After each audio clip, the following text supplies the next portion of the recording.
You see that run that DYBALA just trying to be getting in behind of Budel. That's not the kind of pass that DYBALA wants, where he's fighting for it in the air against Big Kieran just at center back. He wants the ball played to his feet where he can twirl, run into space. He's so shifty on the ball, but he's got to get it in the right areas. That's how I want to.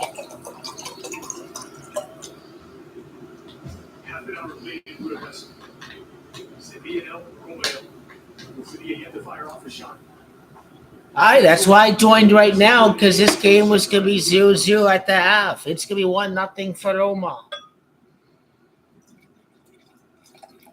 It was going to be a tight defensive counter. Barely any shots.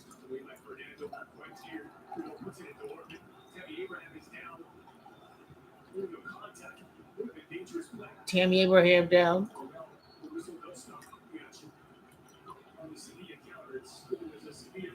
Is Tammy okay?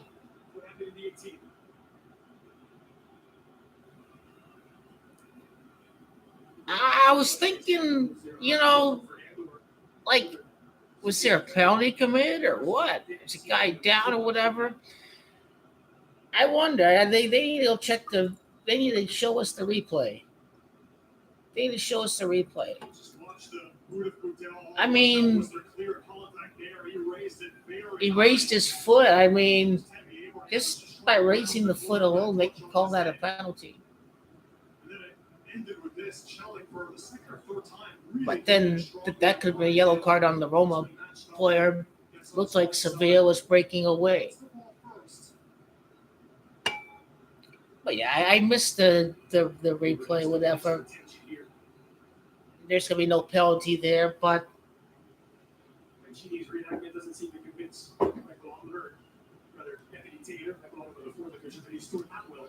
Roma are going to win this. Jose Mourinho is just undefeated in European matches. He gets another victory. He's the jewel. He's La Joya. He's La Joya DYBALA. In many of these finals, you'll see a lot of Argentina players. DYBALA, Junior, Campos, Nicolas Gonzalez, Fiorentina, La Viola, Lautaro Martinez, Julian Alvarez. Seems like every big star except for Messi and Di Maria. Anyway, DYBALA to score 21st loss of the season. Sevilla, he gets the feeling that it's going to be a second half victory for the Romans. Let's not forget that Roma won 1-0 against Feyenoord last year.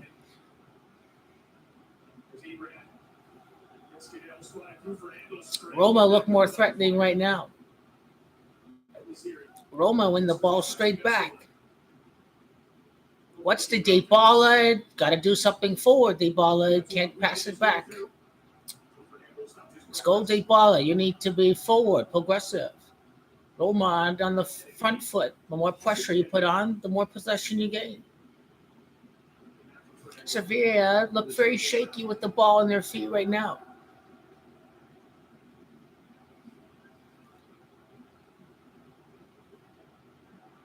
Roma got fouled there by the referee. Says, play out! DYBALA! DYBALA! DYBALA! DYBALA! La Joya DYBALA! La Joya DYBALA! La Joya DYBALA! La Joya DYBALA! Go, go, go, go, go! Go! DYBALA! DYBALA! DYBALA! DYBALA! DYBALA! DYBALA! DYBALA! DYBALA! DYBALA! DYBALA! DYBALA! DYBALA! DYBALA! DYBALA! DYBALA! DYBALA! La Joya DYBALA! The 21st loss for Seville, the 21st Europa goal of the year. La Joya DYBALA! La Joya DYBALA! He put Argentina up 2-1 in the penalty shootout. Roma, the 21st goal of Europa in all of the Europa League this year. 1-0. Sevilla, the 21st loss of the year. The Roman Emperor has done it again. Boo, Mourinho. But today, it's about La Hoya. La Hoya gonna get a trophy. What they gotta don't say. La Hoya DYBALA. It's about him. It's about Mourinho. DYBALA. DYBALA. DYBALA. DYBALA. La Hoya DYBALA. Grande, grande, grande, grande, grande, grande, grande DYBALA. DYBALA gonna come and outball ya. La Hoya DYBALA gonna outball ya today. Yes, DYBALA. Is Julian Alvarez next? Is Lautaro going to score in the final? Is Nicolas Gonzalez going to spoil the Hammer's quest? Win for La Viola? Mourinho in the lead. Mamma mia. DYBALA.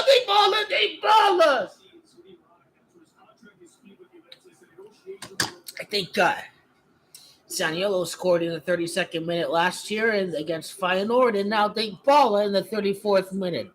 Are they going to follow the same script? Defend the lead? Roma could have scored a second goal in the final last year. I think it was Cristante that had a pretty good missed opportunity last year in the second half to put Roma up 2-0. Can they go up 2-0 this game? Why not? It's only Sevilla. I think Feyenoord are a strong opponent, but this is not your past version of Sevilla. That was a much better team in the table when they won the Europa in the past.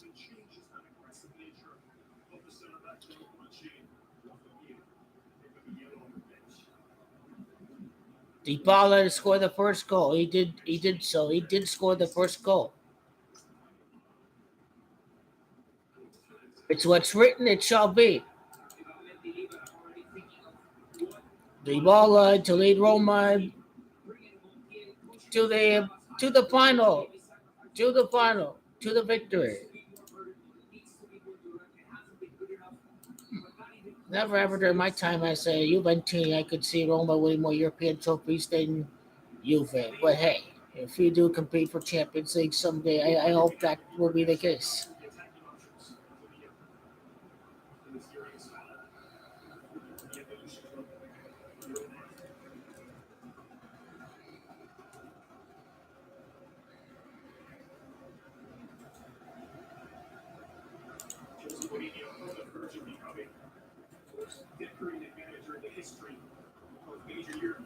Wow.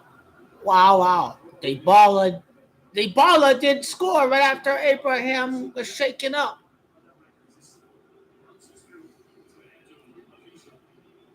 Mourinho knows how to get a good counterattack. He's gonna do something. He's gonna do much more than Allegri did.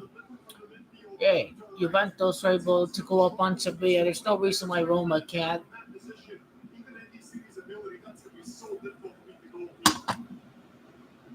He's called the jewel for a reason. He's La Hoya. He's Paulo DYBALA. There's a foul right there.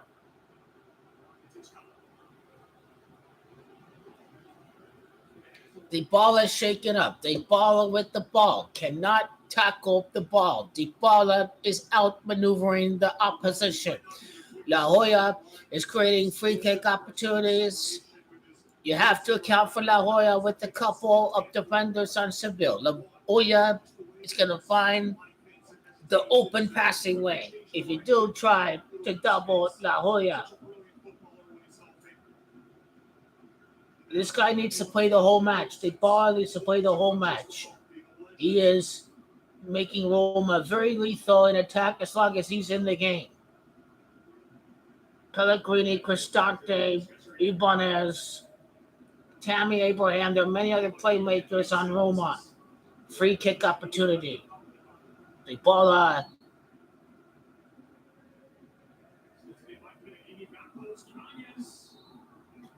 Roma very good in the set pieces. Right there. Did not get a shot off. Did not get a header in the box. That was the design. Could have headed in there to Abraham. Today's about the Roman Emperor. The Roman Emperor won another European trophy as the Roma manager. Today's got Mourinho written all over it. 2 European trophies, 2 years. Now Roma are in the Champions League.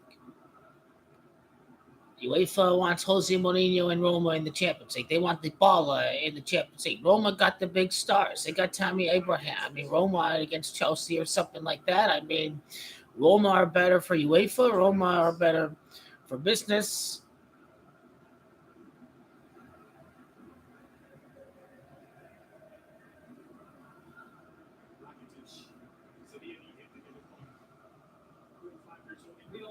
Now Roma get the ball back again. Sevilla are lost in possession. Sevilla are not keeping control of the ball well at all. But Roma, when you lose it that quick like that, Nemanja Matic was there with Chelsea all these years. He's been with Mourinho everywhere he's been. For Nemanja Matic, it's another trophy. He's a nice physical holding midfielder. Definitely, he's going to execute his role. Matic in there makes it harder for Sevilla to score.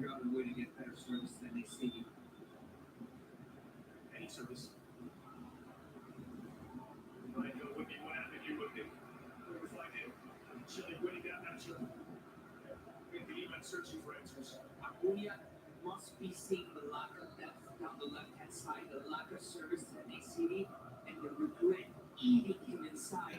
You got a second yellow card deep in extra time against Juve in the second leg of the semifinal for time wasting.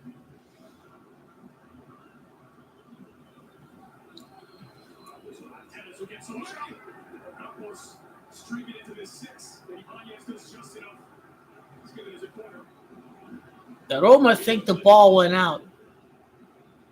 Roma don't think that's a corner kick for Sevilla.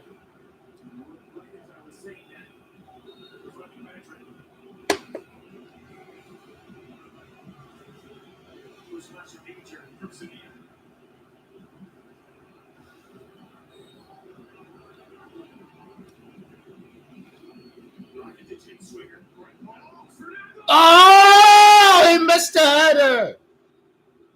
They missed. He missed. That was a great opportunity. There. That should have been Sevilla equalizer. He was kind of off balance. His body, it wasn't in position. That was, they won't get closer to getting that close to goal the rest of the match. Yeah, the Matic in the midfield, it makes it hard to break the Roma, especially. And Matic knows what it takes to win the big matches. How many guys on Sevilla have experience in the cup finals? I'm sure Ocampos does. I'm sure Acuna does. Oh! DYBALA! Nice pass, DYBALA! Shoot the ball! DYBALA set you up right there.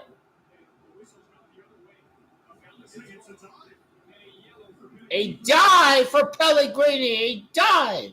He gets a yellow for diving in the box. Mamma mia. He should have got the shot up. DYBALA was working the ball skills. He was like Messi against Croatia. You cannot stop DYBALA there. Messi dumped it off. They scored the goal. It kind of looked just like that. Pellegrini didn't get the shot out there. DYBALA was working the dribbling magic from the corner spot all the way down towards the goal, where the goal kick line is at. Kind of remind me of Messi in the World Cup. DYBALA, the star of the show again.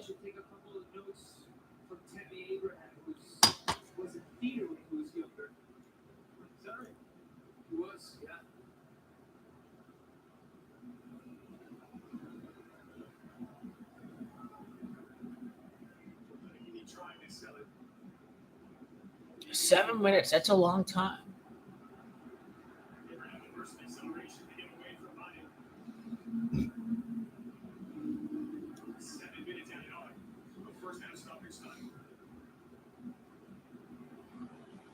Roma passing it back to the keeper. 7 minutes. Roma in possession. Boot it to the middle. Pass the Sevilla guys with the strong header. There's nowhere, no Tammy Abraham or anyone nearby to receive the header forward from the midfield right there.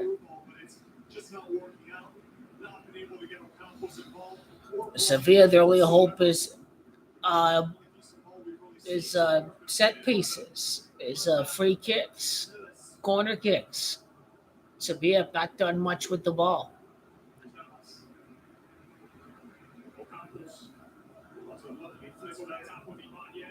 Last year it was Zaniolo. This year it's DYBALA. I have no clue where Zaniolo went. Is he still hurt or whatever? But the key to the match was 21. 21st loss for Sevilla, 21st Europa goal in the campaign for Roma. DYBALA to put him up front. DYBALA to put him up front. DYBALA did.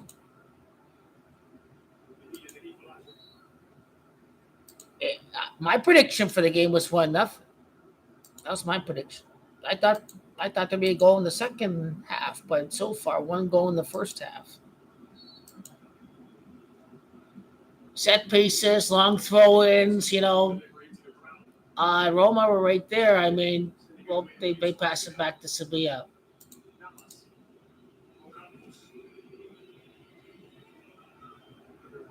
This just plays into Mourinho's advantage. Sevilla is not a great attacking team, and if Sevilla have to put bodies forward, Jose Mourinho, his men are going to be ready to go on the counter-attack. Sevilla have no attacking presence. If they have to commit bodies forward, Roma are going to take advantage and counter. This is not an elite attack. DYBALA was found in the right position, in a high-up attacking position. Is what DYBALA does best.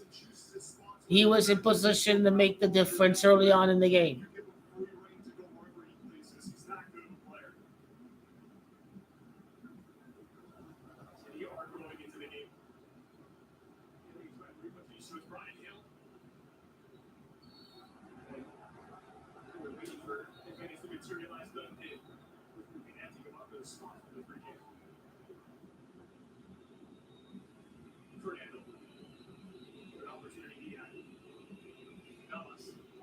Oh, they fell asleep. Oh, by Roma, they always seem to get a deflection on the ball. They know how to get deflections on the ball. They'll still want the pressure. You get close up. Whoever is on the man with the ball. They want to get close up and block that ball. That's what you got to do when you park a bus like that. You just got to pressure the ball, not just preventing it from going to the net. You want to pressure that ball. You want to pressure the man with the ball, makes it very hard to put in a good cross. That's key what Mourinho does out there. Think he parks it the right way. There's no passive bus parking. It's all about ball pressure too, despite many bodies behind.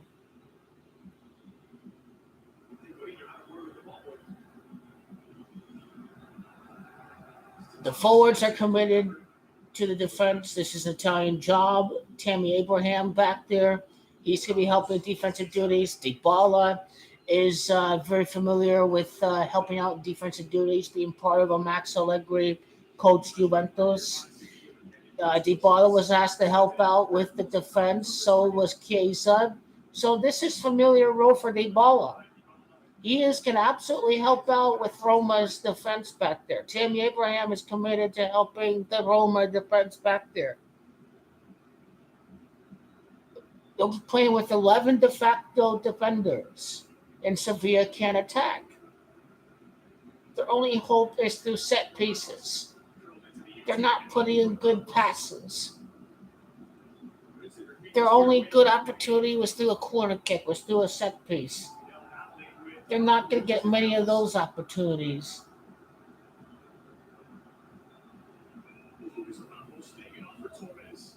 Roma can't get fooled by the dribbling. That's oh, hit the bar! He hit the bar! Rakitic hit the bar! Mamma mia, he hit the bar! Oh, against the low block, there is that option too. Getting back close this time. And the other reach. All pressure on Sevilla in the second half. Every defender for Roma's in the box marking it is eating, and surely there's going to be one chance to shoot on They this. fell asleep on Rakitic. He just hit the post. Nobody was near Rakitic.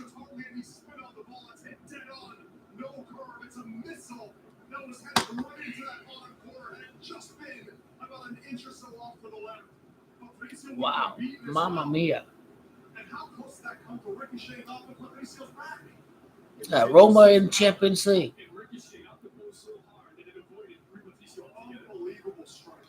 Juventus are still better than Roma. They're still better. I don't know. They're probably not better than Milan this year. They lost to Milan twice, but they're better than Roma. They were better than they finished better than Milan in the league, but they didn't beat Milan twice or whatever. I'm just glad that the manager is gone, Allegri. But today belongs to Roma and the Roman Emperor. That's the script, the Roman Emperor.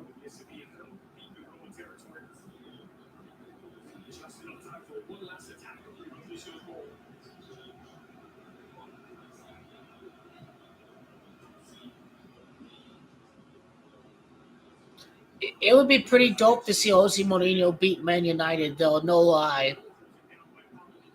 Mourinho against Juventus and Man United. That'd be no lie. You go DYBALA. You go DYBALA. FORZA DYBALA. He's the hero. Hit with the parlay right here. Man City FA Cup. Enter the Coppa Italia. Yeah, I will bet it for my rivals if they are gonna win. Roma for the Europa. For the Europa. Yep. Goat King of Bond for the championship. The Cowboys for the scripted Super Bowl, and then the Yankees in the 100th anniversary. I tell you, boom, kaboom. Don't think there's any doubt Roma was gonna win the game today.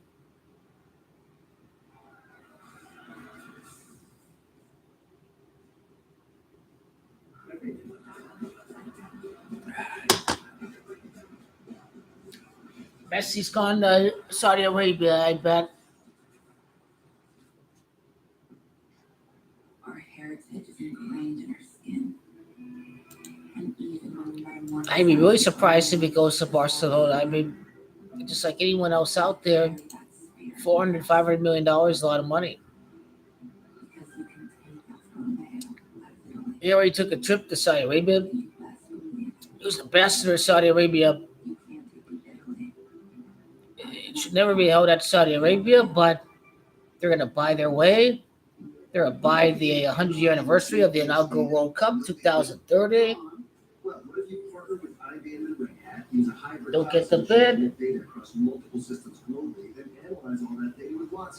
Okay, but this needs to meet our Security standards? Yep. compliance standards, Mm-hmm. so they get the insights they need Yep. in real time to make good decisions. 2030, Saudi Arabia going to host the World Cup. There'll be a scripted winner of the World Cup. Hopefully, Italia win it in 2030. Hopefully.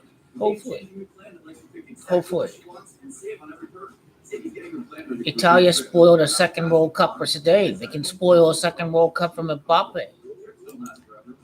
Yeah. Brazil. Yeah, there'll be no Neymar in 2030 yet, but there'll always obviously be the next player, and Vinicius will probably still play in the World Cup in 2030. Yep.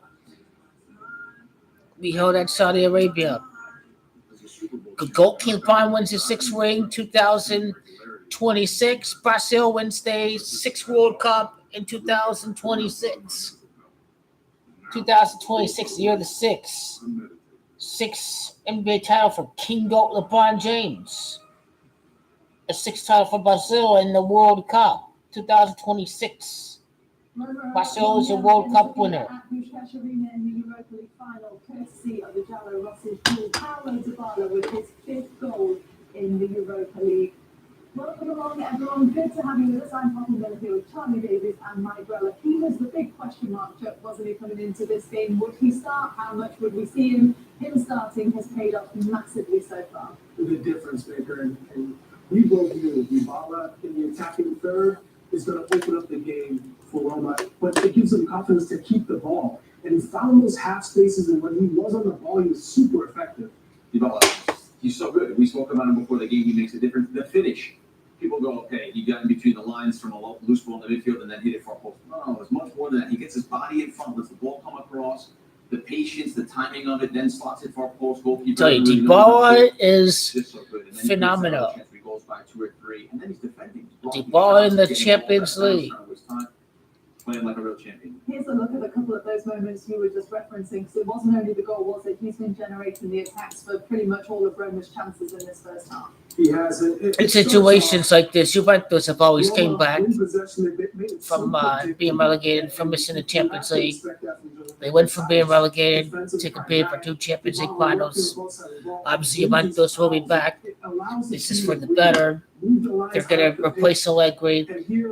Missing Champions League is what had to happen to get rid of Allegri. And this will probably be the best thing for Juventus going forward, missing out in the Champions League, because it allows them to get rid of Allegri, to bring in a manager who's going to utilize the best of Vlahovic and Chiesa, and hopefully Pogba will be healthy and Kostic is playing in every match. So with that being said, a couple years from now, Juventus can easily win the Scudetto. Well, I think Juventus don't want to compete in Europe. I think Juventus win the Scudetto. They exert their dominance domestically, and then they work on building the team for the Champions League. And makes it look a lot easier than it is. Now the set Juventus up for the futures to keep Vlahovic and keep Chiesa, have a manager who wants these guys not involved in defensive duties, but ready to pick up the ball with it. Swift counterattack, right? That's what Mourinho is going to do in the second half. Swift counterattack. Swift counter. The execution. How much time do you think he's got in him? Do you think we'll see him feature for this entire match, Grella? You have to, if you're Mourinho and you're DYBALA, you have to use him for as long as physically possible. The issue for Roma is the 2 yellow cards to Matic and Pellegrini picking up a foolish, mindless yellow card, and now you have to be wary in the second half. From Pellegrini, though, is it? He seems to pick them up quite a bit. Stay with us. We're going to take you over to Budapest after this short break. At the break, though, Roma are 1-0 up. Jose Mourinho has been leading by a goal to nil in every single final in European competition. He's won them all. Will that be the case today? Stay with us. More to come next.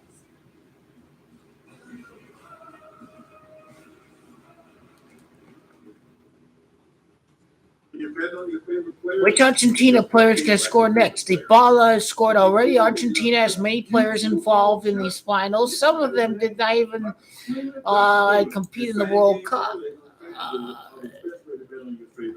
Did Acuna, did he play in the World Cup? I want to be surprised. You're gonna be surprised. Did he play in the World Cup for Argentina? Shut up. Don't tell me if he did or not. Official partner of the NBA. I think he did. So good. Right? I'm hearing the new Google Pixel is really great. And it comes with AT&T's best deals on all of them. Now the player that we're thinking of, Montiel, yeah, he was the winning penalty. He plays for Sevilla. Montiel, is he playing this game today? He's the one who scored the winning penalty. I come here a lot. Love the service. At AT&T, new and existing customers can choose any Google Pixel with your choice of plans and always get our best. Is he playing for Sevilla today? You can't help. Is he playing for Sevilla today? Shop the latest innovations from top brands and go from quick to clean. He brought on the 34th minute, 33 prior minutes. The Juventus former striker winning a trophy his first year with the Giallorossi. The Roman Emperor Mourinho wins another European trophy, wins the Europa Conference League. He wins the. This guy's an Inter legend. Mourinho is a Roma legend. He's a legend for both clubs. Jose Mourinho is a legend for 2 clubs in Italia. Arizona is home Jose to Mourinho 800 shows that species of Spurs were wildlife, garbage. but only one agency Hell yeah, I is bet on dedicated to sport. searching and protecting This is why I've been winning the majority of them this year. Take a look at the Super Bowl. Take a look at the World Cup. Everyone was wrong on the NBA. Okay, guys. We just go ahead and we attack the rest of the year. Boom! It's that easy. Maybe now I need to do a bet on the NFC and the AFC, just for two individual teams, whatever. Yep.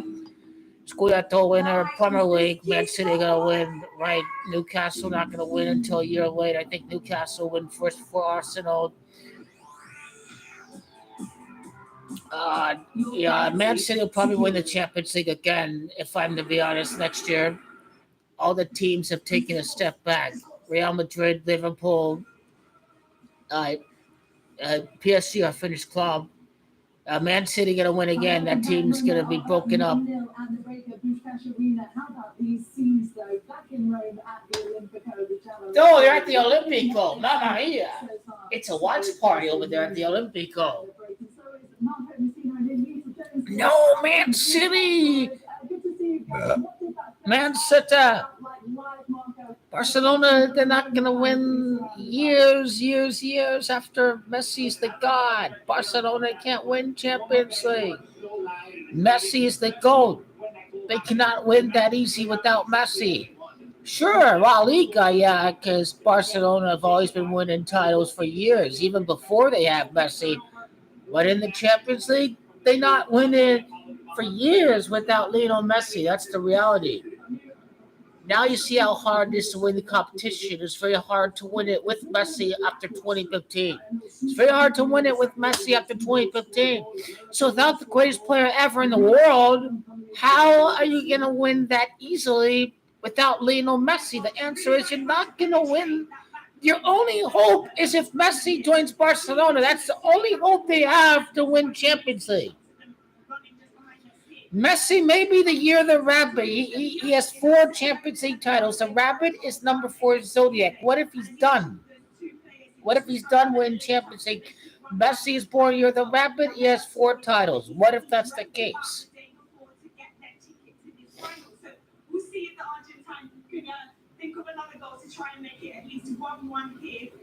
He's done. He'll take the money and go to Argentina. Go to Saudi Arabia because he's been an ambassador for Saudi Arabia. I mean, when you offer $400 million, I mean that's $400 million. Okay, this guy is Lord if he denies and says no to your blood money of Saudi Arabia. Okay. This guy's a legend on a whole other. This dude winning the Champions League if he rejects the blood money of Saudi Arabia. All right. He will. If you reject the blood money of Saudi Arabia. Damn well. Damn well he'll win another Champions League. He's getting hit a lot, though. I'll be honest. I don't know how much you'll be able to see. But there's times where he's over at the corner and maybe the ball's not on him. He's getting hit when he's to be a defender. But I think he'll be okay. Job so far, hasn't it, guys? Thanks so much. Good to see you all. Checking with you after the game. Stay with us. Coming up after the break, we're going to get you back now to Budapest with your commentators, Dre, Matteo, and Nico for the second half. Roma are up by a goal to nil. Man, just so scripted, man. The Roman Emperor, La Jolla DYBALA, La Jolla, the Jew DYBALA, the Jew DYBALA. The Jewel DYBALA.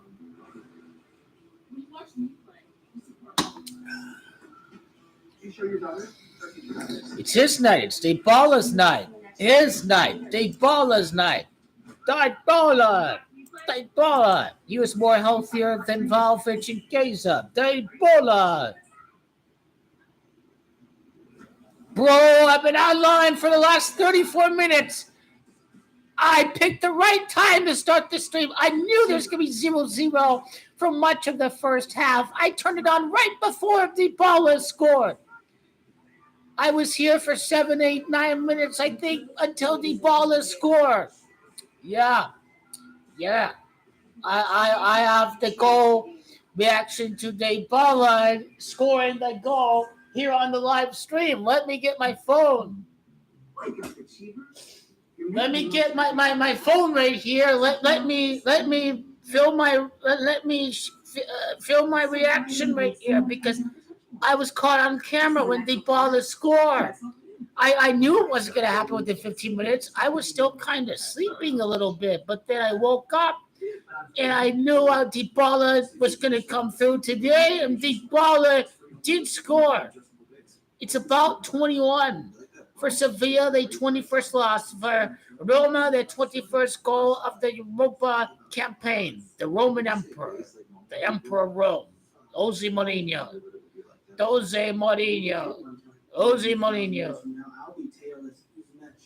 Where was the goal? Pretty sure it takes more than 1,000 years. Sevilla or not to recontrol the ball on. Take more what they love with everyday great prices. That's Chewy.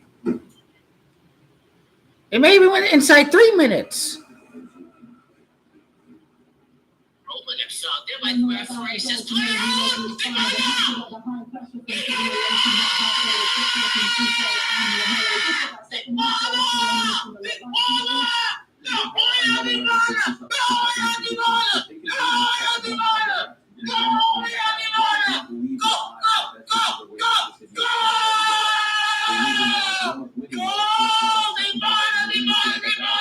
Number 21, DYBALA! FORZA, DYBALA!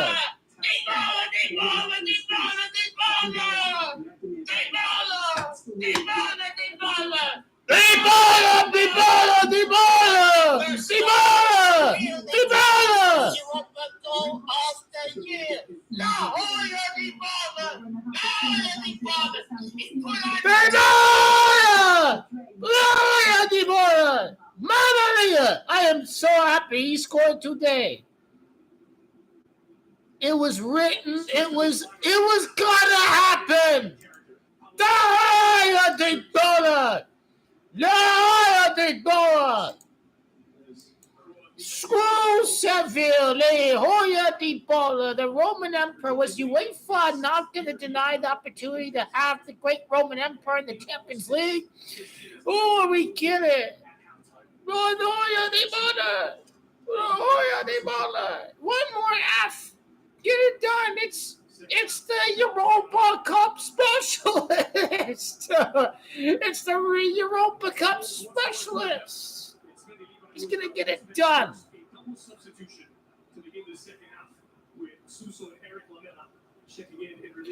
Suso scored the goal against Juventus.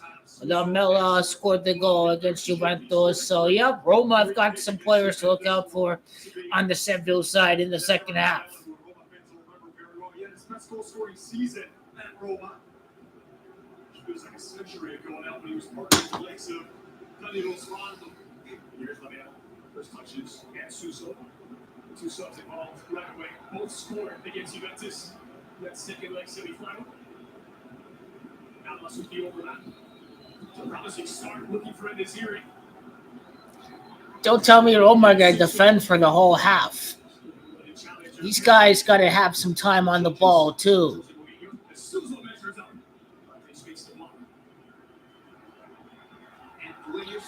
Man City going to batter Inter. Yeah, Inter. Juventus have beaten Inter in more matches this year. Man City have easily won the Champions League final. Let's be honest. There's no way they're going to lose the final, Man City. Let's be completely straightforward. It's a 2-goal victory for Man City. It could be a 2-goal victory at most if they don't want to push up the score or whatever. They want to keep it close. These guys are cooked, Inter. They get cooked up by Man City. These guys beat Chelsea for the Scudetto. They lost the champion for the Premier League. They lost the final to Chelsea. They're going to win this time around. Sevilla just giving the ball so quick. DYBALA has the ball. DYBALA is dribbling. DYBALA is eluding the Seville defender. They're chasing DYBALA. They're making it open for Roma. The aggressiveness by Ibanez, and he was reckless. But ram that bastard on the ground right there, and the referee don't call nothing. But then he does call something, and that was Mancini actually. He gave him the yellow card.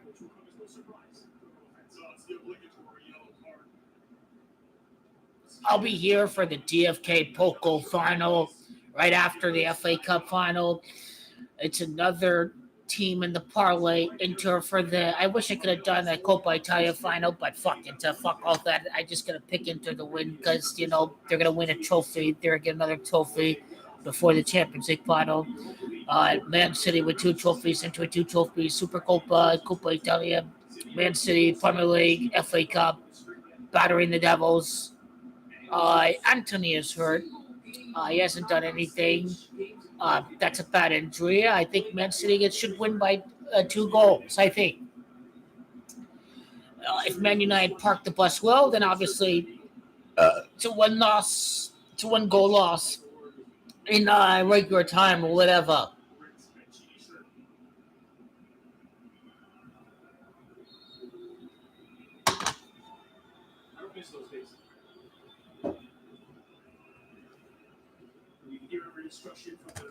The Illuminati banking frauds. Well said, Shaquille. The Illuminati banking frauds. These guys are globalists. The Abu Dhabi, Man City. That's a good question. Why was Abu Dhabi going to be awarded with the Champions League title, but not Qatar? Well, Qatar had the World Cup. They don't need a Champions League title if they were given the exclusive honor of hosting the World Cup. Then if UAE doesn't host the World Cup and gain the benefits of all the people coming into their country, giving them the money, giving them the revenue, then, UAE was going to win the Champions League final. But I like City for next year, too. Elon's going to leave after next year. The City are going to be financially crippled. The Premier League, why are they not wanting to enforce sanctions right now, whatever? Why are they waiting to impose the penalties of financial fair play breaches? They're going to enjoy the successes of Man City for now, but then they're going to break it apart because they don't want Man City winning 9 titles in 10 years or anything like that. They're going to enjoy the successes. They're going to write the script that Man City are the first team to win 4 straight titles next year. That's how rigged it is.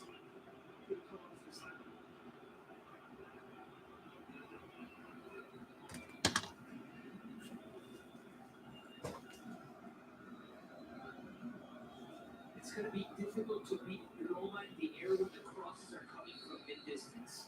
Just moments ago, Usalteas almost reached the end line and hit a dangerous cross when the referee was looking at for a handball just seconds after the cross came in. But that's how City is going to beat Roma. That's how they're going to try to get NACD with this down the ball.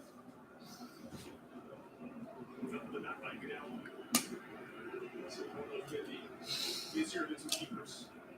Sevilla did not have a shot on target until the 38th minute in the first half. Gotta enjoy this all I can. Today's my last day of drinking for like 30, 60 days. It's summertime. You need to be hydrated. I live in the desert in Arizona. I drink a lot during the World Cup, It's time for a good detox. Today, my last day of drinking. I'm gonna enjoy it. Need to fill my glass one more time, whatever.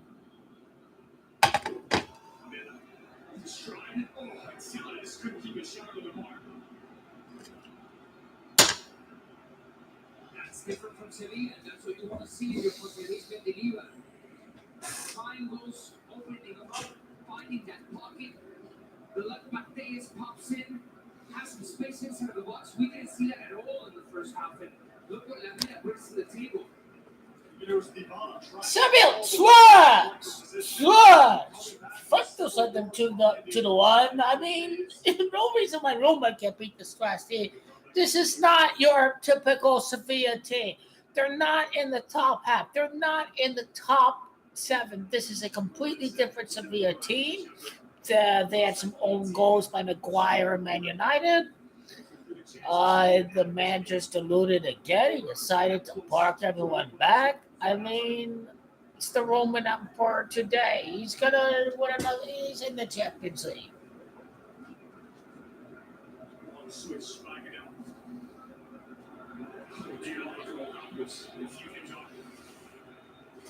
They've really needed a concerted effort to try to get Campos involved and have a run at the defense. He's so direct with his dribbling. A lot of the times the passes just have not been perfect on the Argentine space. It's a better attempt for Ronell. There's Campos. Away from Spinazzola. Looks down by Spinazzola. Roma have this nasty physicality. Every time you're with your back to goal, they're going to nip at your heels. They're going to come in way near the elbow just to try to prevent these clear turns. Everything's going to be made dirty. The second Europa Conference against Feyenoord, and now Europa against Sevilla.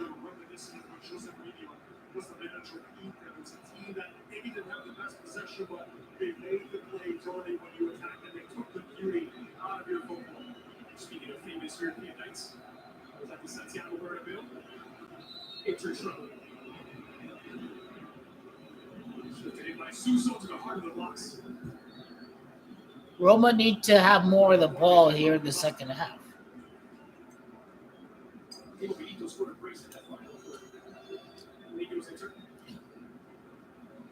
Mourinho's strategy is to go on the counterattack. You can't just stop playing. Let's just say that. 1-0 Roma La Jolla goal. I correctly predicted that. Oh! A goal! Oh, these bastards do it again! What I tell you, Jose Mourinho?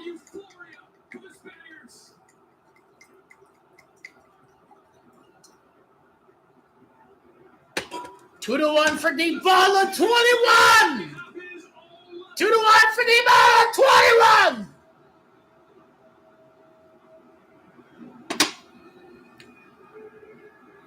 Hey, 22nd goal in the Europa. AS Roma is Demachi 22.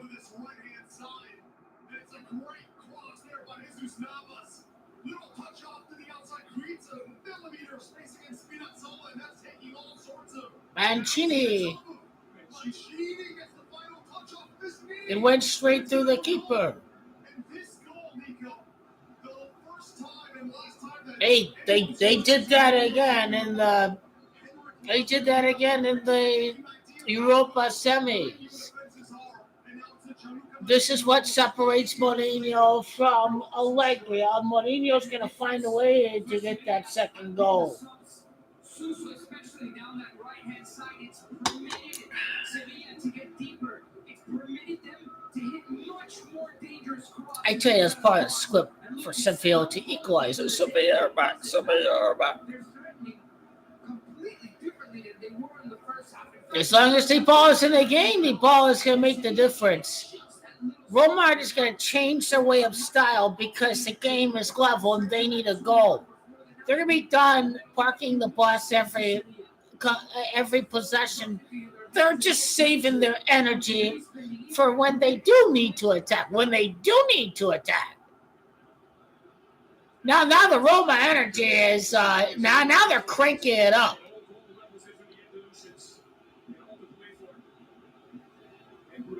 Now they decide to crank up the energy.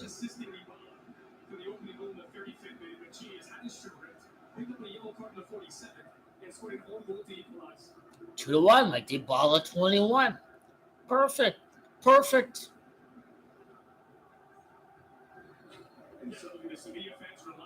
Wow, he called that a Sevilla free kick. Wow. Ref, wow.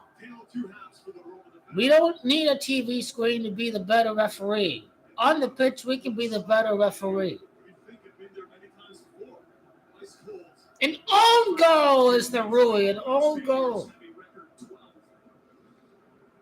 European trophies. Including 6 of the last 10 for the Europa League. Oh, they moved. Sevilla. Most of that is Unai Emery. They're screwing Roma right now.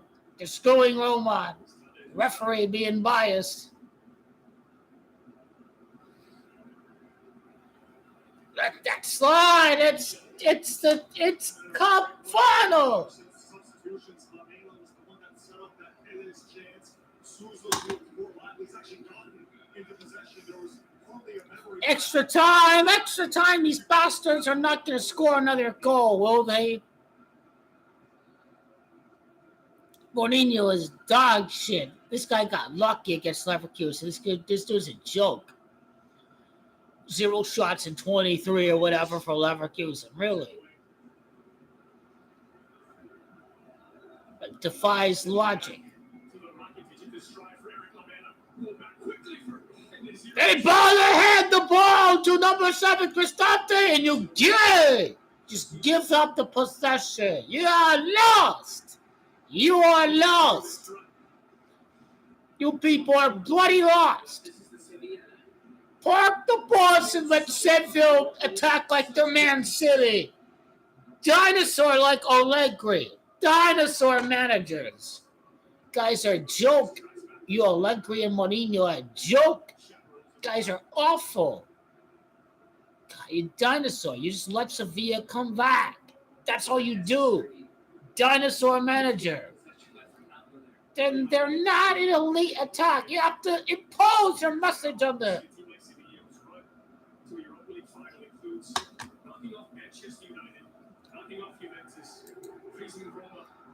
Allegri's not the only dinosaur that exists out there, right? They were lucky he hit the ball off the post. Rakitic. They were lucky.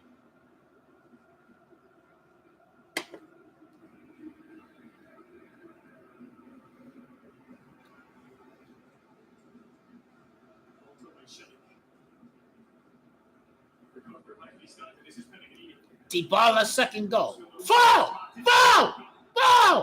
Give DYBALA his trophy. He only gives him a warning. He gives the Roman player a yellow card. Oh, mama mia. Really.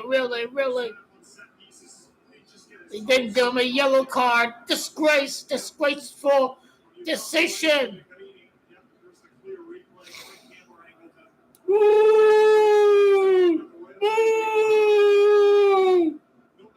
It is a free kick. Good.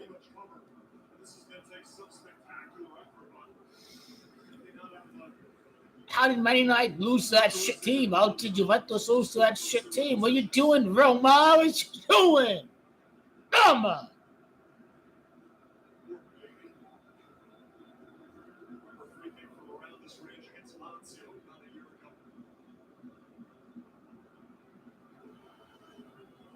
DYBALA for the goal, Azul, please. DYBALA for the goal. DYBALA for the goal. DYBALA for the goal. Who's DYBALA? DYBALA! Oh, DYBALA didn't shoot the free kick.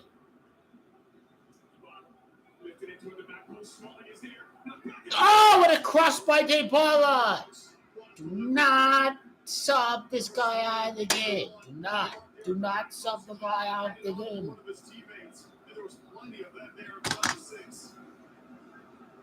There's something slightly poetic about the goal, despite it being an open goal coming from a Dallas cross from the ring. Roma are keeping the possession. Things are definitely changing. That's thanks to Suso, his presence, being able to push Roma further back. Suso play for Milan. Lamela Spurs. Lamela Suso scored against Juventus in the game. They were something. Roma are keeping the ball well. They are. They're keeping it very well. Roma's Roma's their game has changed since they allowed the equalizer. All he wanted to do was sit back and defend and let Sevilla score. Really, it defies the logic. But bury the second one.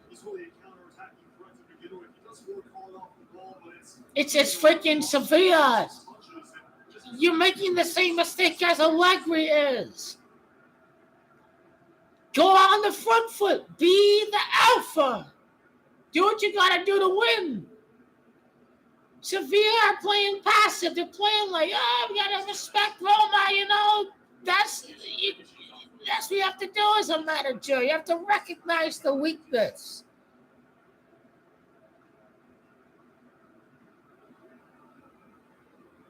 I don't care if it was an own goal. I mean, Sevilla had a good shot off.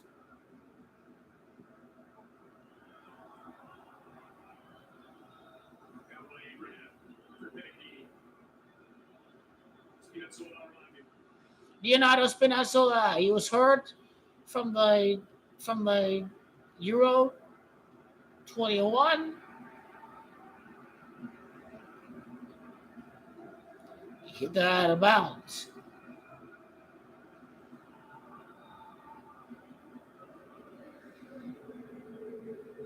I think if Roma loses this game, I'll break this glass, and he ruined DYBALA's first goal.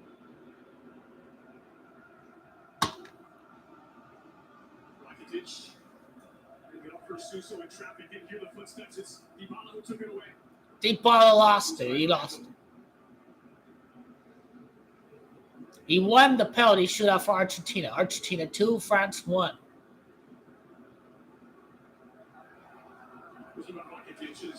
Ibrahim, get your ass up. You're acting like you always hurt for the season and you flopping.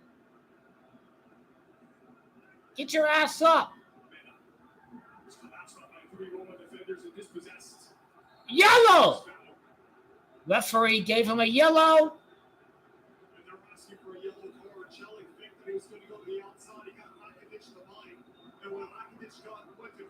You didn't give him a yellow? You didn't give him a yellow. What? Referee, you're deluded. You're delusional.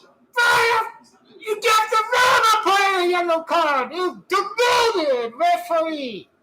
Not the Sevilla player. Prick referee. He's a goddamn prick. He's a dickhead. Oh, he did get the yellow card. Okay, he did.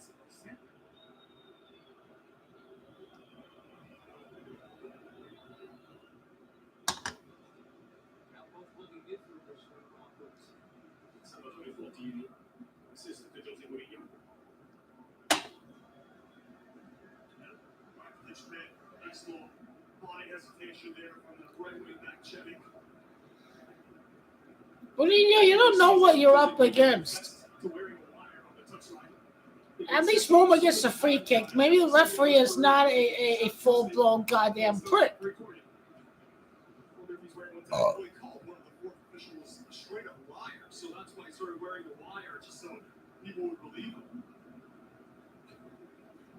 It is great theater, isn't it? I mean, Jose Mourinho would say, yeah.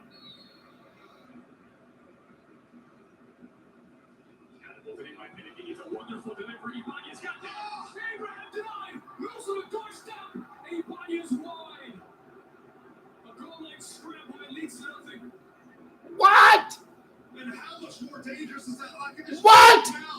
Model! The deliveries are perfect. What a ball set in by Pellegrini.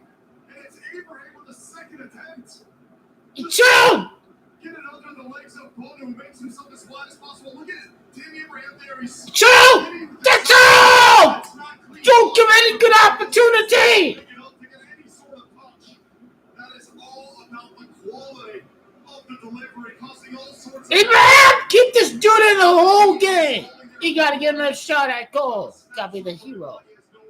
Tell me the hero of Role Master. You got to get it done again. Wijnaldum, Liverpool. Wijnaldum. Oh no! Don't take him out of the game. Don't take DYBALA out of the game. Mourinho deserves to lose. If he loses now, he's the deserve to lose. Take DYBALA out of the game. Choke. Woo! Fuck you, Mourinho. You've lost it if you lose the game. You lost. Have to keep DYBALA in the game. He scored, you bastard, Mourinho.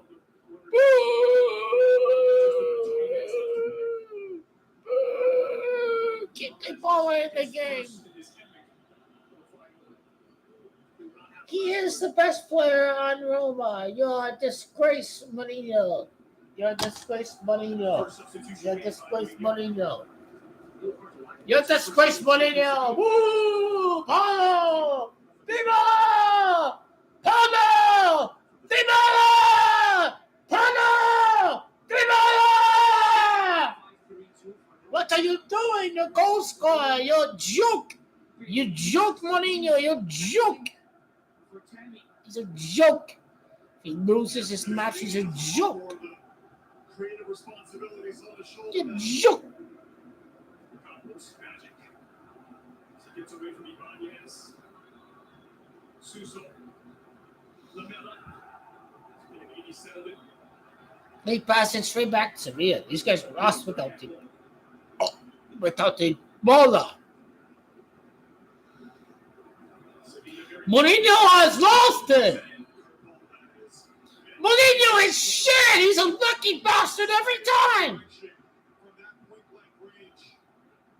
How do you not play DYBALA for the whole match? He goal scored. How do you not play him to the whole match? Fire Mourinho. Roma, the whole team is rigged. DYBALA should be in the game. He gets lucky he's in the Champions League when he decides to bench his own player. Dude is a joke. Mourinho is a joke. Still chance Roma win Champions League next year. It's the pump the brakes. There's no Zaniolo this year, is there?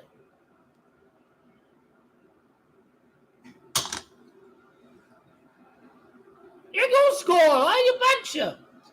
He needs a player. He's one of your best penalty takers. Fuck Mourinho. I hate you, Mourinho. You're a joke. Clown. Clown Mourinho.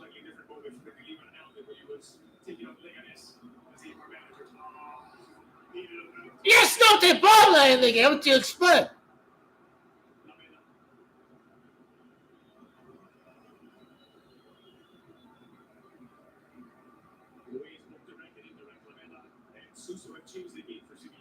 There's no DYBALA in the game.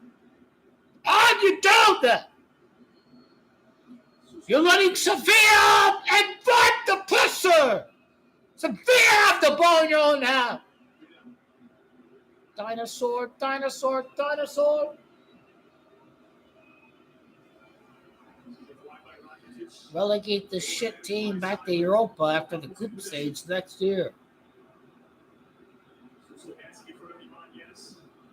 Squeezes across it, just beyond the reach of Endesiri. Says Alex Telles. Catches the back of Zeki Schilling. That corner. For Sevilla. Mourinho's a clown. Dude is a joke. I understand DYBALA. Any good reason why? Anyone give me a good reason why? Is he really hurt if he can score a goal? He's got it. He's got it. Fuck Mourinho. You're a cold-blooded bastard if you win the Europa when you bench your best player. You're really going to force it to penalties. You're going to have DYBALA kicking a penalty kick and executed the penalty kick against France in the World Cup.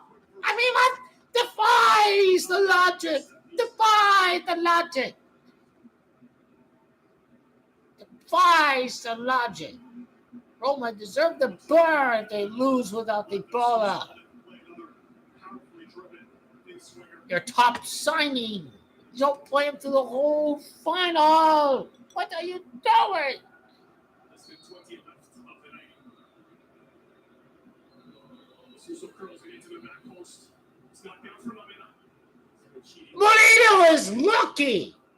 Leverkusen had 26 shots. His team had no shots. He's a joke. He's a lucky Illuminati creation. If this guy wins without La Hoya, this is proof. This is not the right decision to make.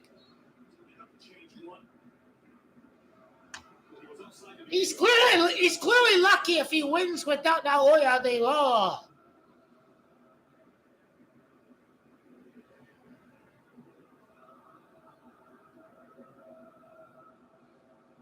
Jose Mourinho on drugs. This long ball garbage. It was barely a good attempt to try to get a goal scoring opportunity. Your team is lost. Your team is lost, Roma. You're lost. You're a joke. What you gonna do in these last 18-21 minutes? Sit back and defend the rest of the game, fucking dinosaur. You joke. Mourinho's really a lucky bastard. There's no DYBALA in the game now. He's gonna get a yellow from the ref.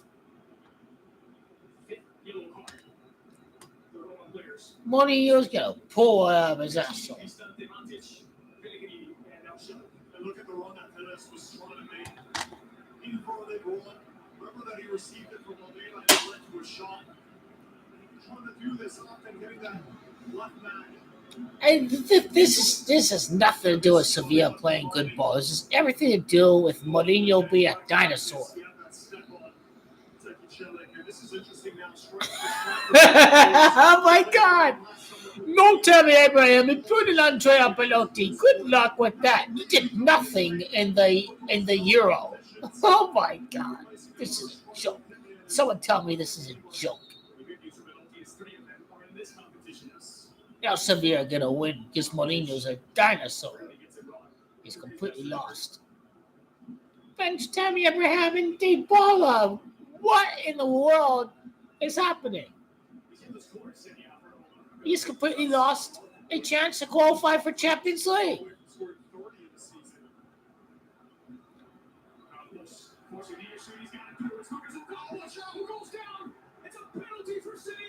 Mourinho has lost it.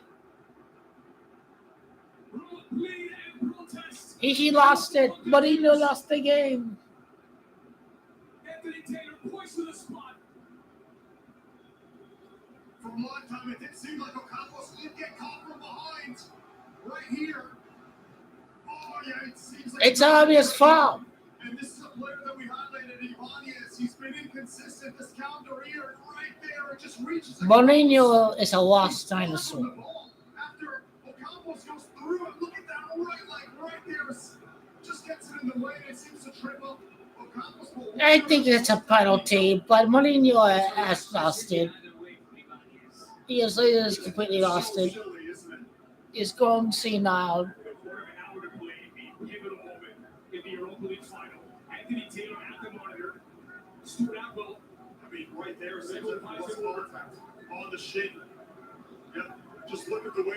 It's obvious it's a penalty. Mourinho has lost it.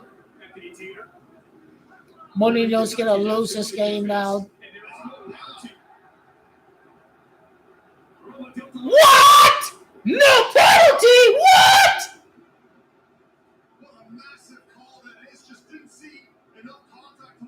What? What? No penalty? What? Rick from Mourinho. Excuse him from his mistakes. Rick. He did get the ball. Okay, he did get the ball.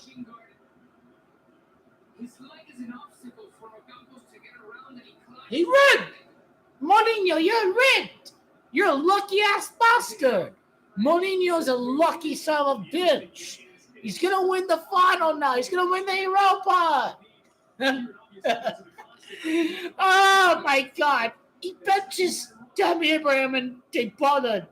What a fucking idiot. What a fucking idiot. He benches DYBALA and Tammy Abraham. And this is your season to qualify for the Champions League. One of your best players in. Joke.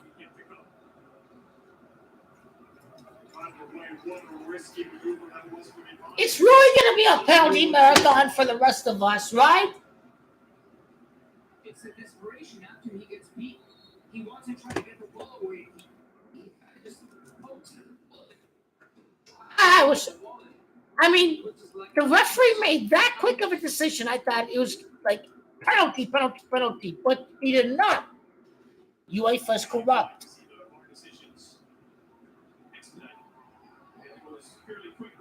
All the decisions have gone for Sevilla, but when you're a big giant coward like Mourinho benching DYBALA and benching Abraham, you deserve to get burned. He's a joke. Mourinho's a joke. Script is for Mourinho to pull one out of his asshole. Without DYBALA, without Abraham. Fellow T, you've got to be kidding me. Is he a secret genius? I don't know. DYBALA should have the winning goal. He should have the winning goal. The jewel gets disrespected again. Roma trash! Dog shit team!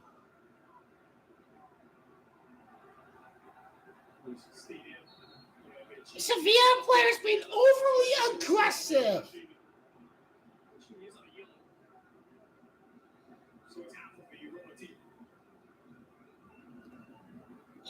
You cold-blooded bastard! Put in DYBALA! Put in DYBALA! Those little extras from Benji.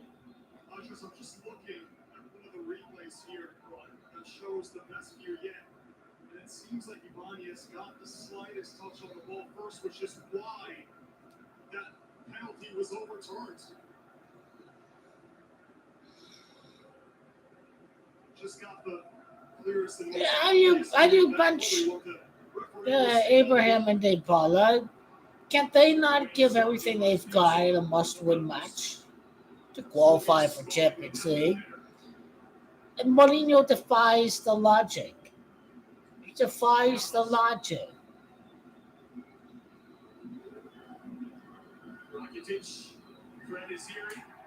These guys get penalty kicks. Mourinho better score, otherwise the penalty kick's going to backfire on you, I think. Roma better score.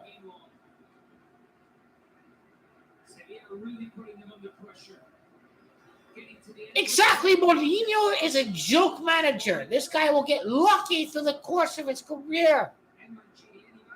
He's completely lost it. DYBALA got him where he was at right now. Fucking hate Mourinho. Fuck him. Fuck that cold-blooded bastard.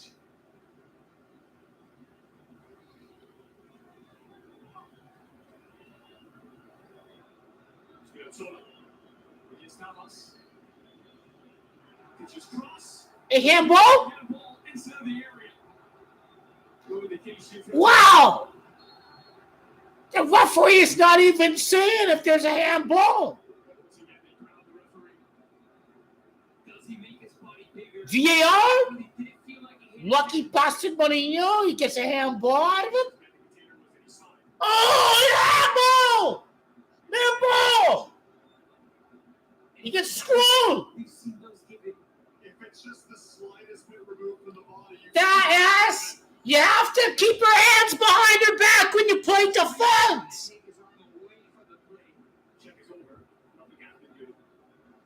That was not a penalty.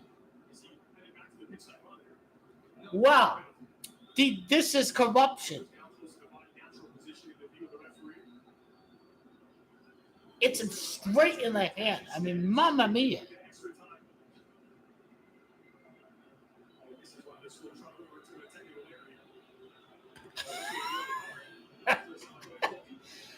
They give the Roma assistant coach a yellow card. These guys are biased.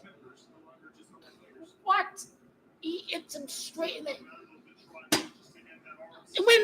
When I played defense, I was taught to keep my hands behind my back so I don't get a handball foul. I was taught to keep my hands behind the ball when he's crossing it in.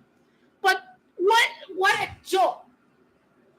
He doesn't keep his hands behind his back. He should have been penalized for the handball. You're taught when you're trying to defend the crowds, keep your hands behind your back. I mean, what's his joke? Why the hell do they teach this kind of shit if it doesn't fucking matter then? You know? I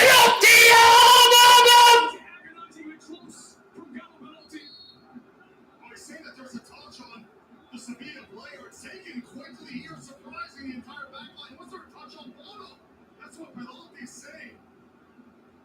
And the slightest graze on the glove of Bono, was that enough to keep it out? Take a look at this. He got a touch. It's a corner.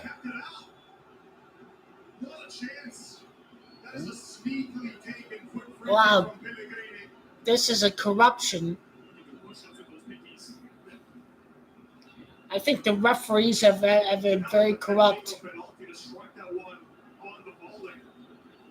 Caught the Sevilla backline by surprise. Incredible how Sevilla switched off. The referee gives Roma the free kick, then let's see what happened.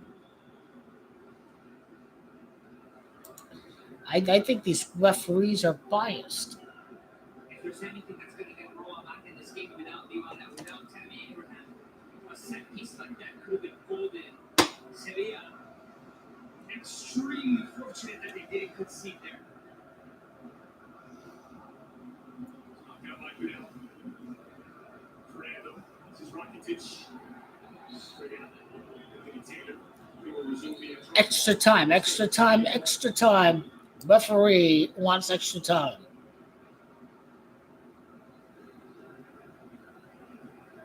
Animated by Gariba. Trying to join the ranks of Rafa Benitez, Julio Lopetegui, and Unai Emery as the Spanish managers to run this competition. This is what we're Chelsea.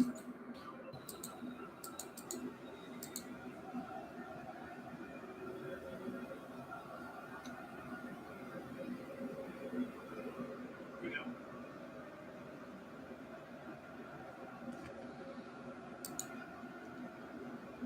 Benitez has only used 2 of his substitutions and none of his windows.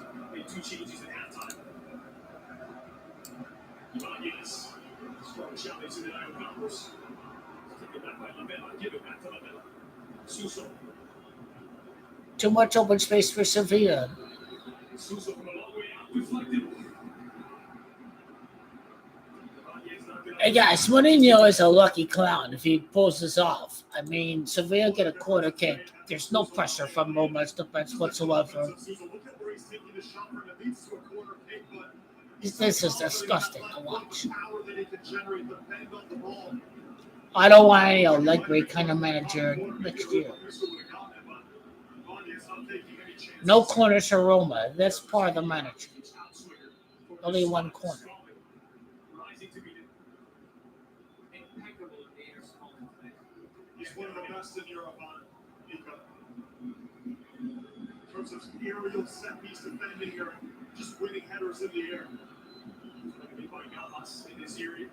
He's been well accompanied the entirety of this match. Always one of those 3 center backs alongside him in track. I mean, I don't know what the hell Roma are doing. I swear to God. This team won't win no Champions League. They make it to the Champions League. They're not winning anything.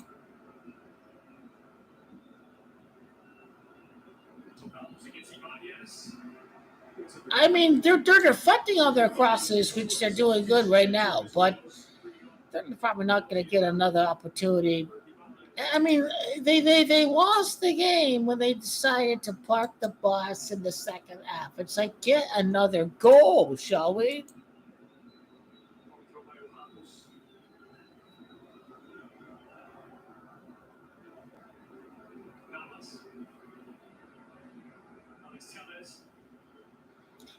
Roma pressured Sevilla into a mistake, and then Roma ball right there.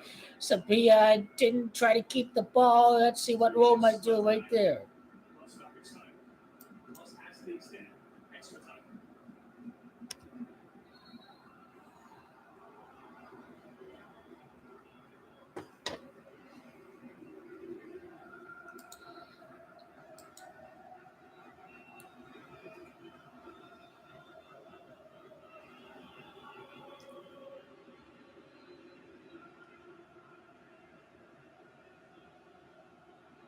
Will it be a throw for Sevilla?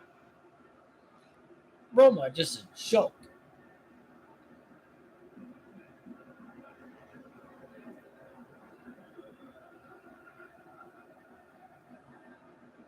Warriors standouts as we take to the next. Roma have the ball.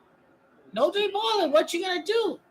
DYBALA is the better passer between any Roma player. With the nearby Navas. For Roma, you have to go with DYBALA, Chris Smalling at the back as well because of this aerial. There's no DYBALA in the game. This Roma manager's completely lost it. DYBALA is gonna lose his respect for Mourinho when he gets thrown into the bench like that. This is a disgrace. 90 seconds of overtime.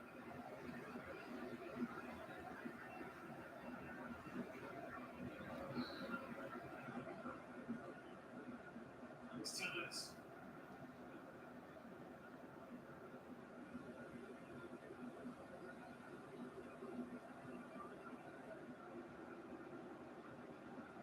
He is handling one of the possession battle.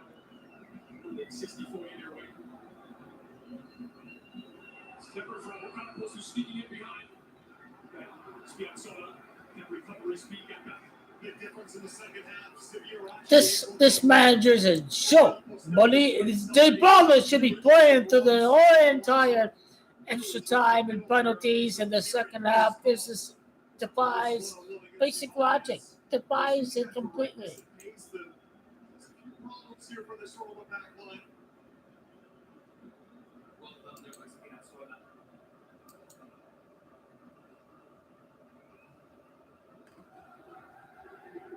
Rafa with a bit of Ivory Mauricio. Fernando. Abella with his back to goal. He's dispossessed by penalty. We'll try for possession. Extra time, then extra time.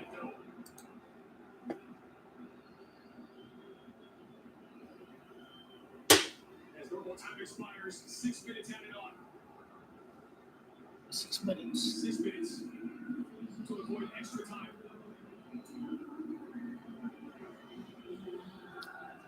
Oh, right for Jose Mourinho, I imagine. 6 minutes to prolong perfection.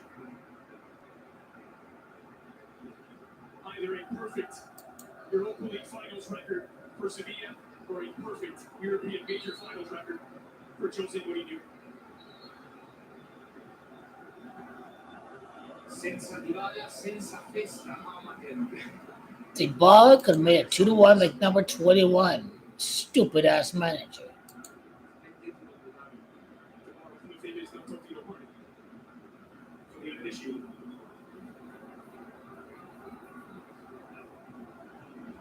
Sevilla were wasting with their possessions early.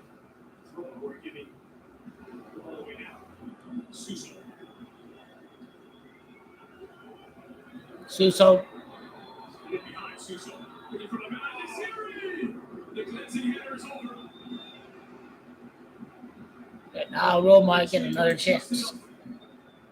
And once again, the threat down this right-hand side. Look at this beautiful 1-2 between Suso and Ocampos. They get another chance. Roma get another chance before extra time. Smalling's had him covered for most of the game, but that was the chance for the big Moroccan striker. You can see there some of that wonderful. Moroccan strikers sucked this last World Cup. They did. They're not any good. They're not clinical. Sorry. You've seen it.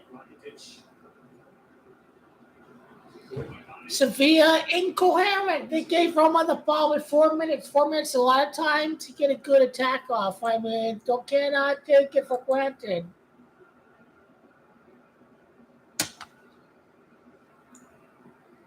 83rd minute, both teams scores to dig deep. Tired legs. Accumulated fatigue from a season's worth of fighting.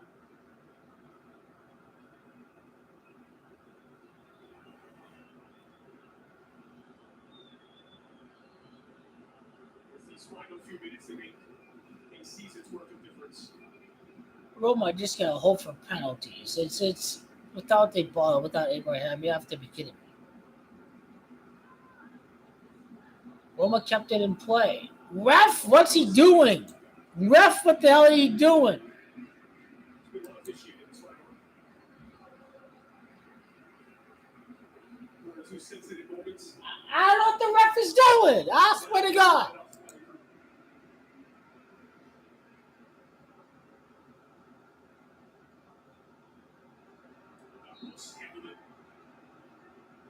Free kick goal, guys. Half of the 6 minutes gone. He decided to park everyone back at the start of the second half, and it backfired. That's why we're going to extra time. Dude is a joke.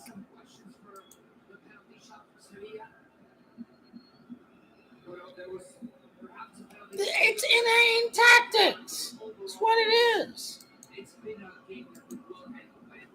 Oh, invite the flusher. Oh, they scored 55, whatever minute it was, he scored. No shit why we're in this situation. They'll win in spite of Jose Mourinho.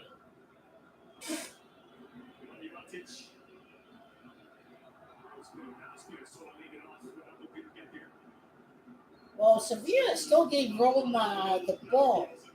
Keep it simple.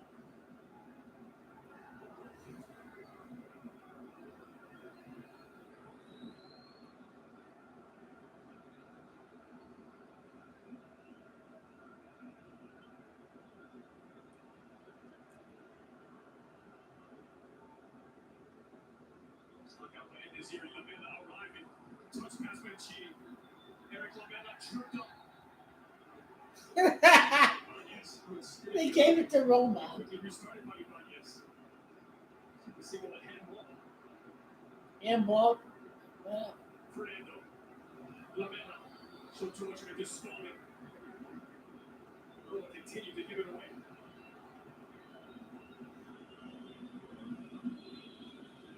Don't treat the ball especially well to Giallorossi. Happy to defend and capitalize on the opposition's mistakes. Suso.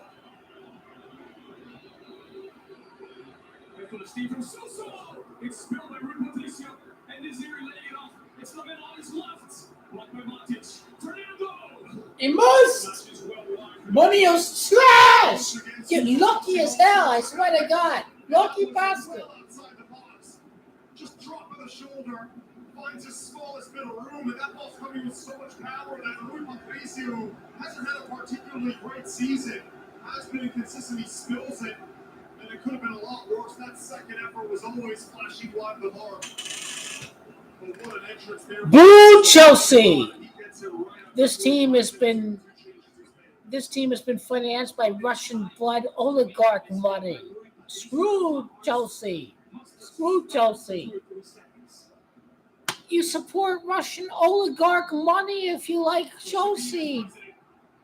That's what Gloria Unterwanka does. Russian oligarch money. Russian blood money. In Ukraine. No wonder why Russia had a bad season. No wonder why Chelsea had a bad season.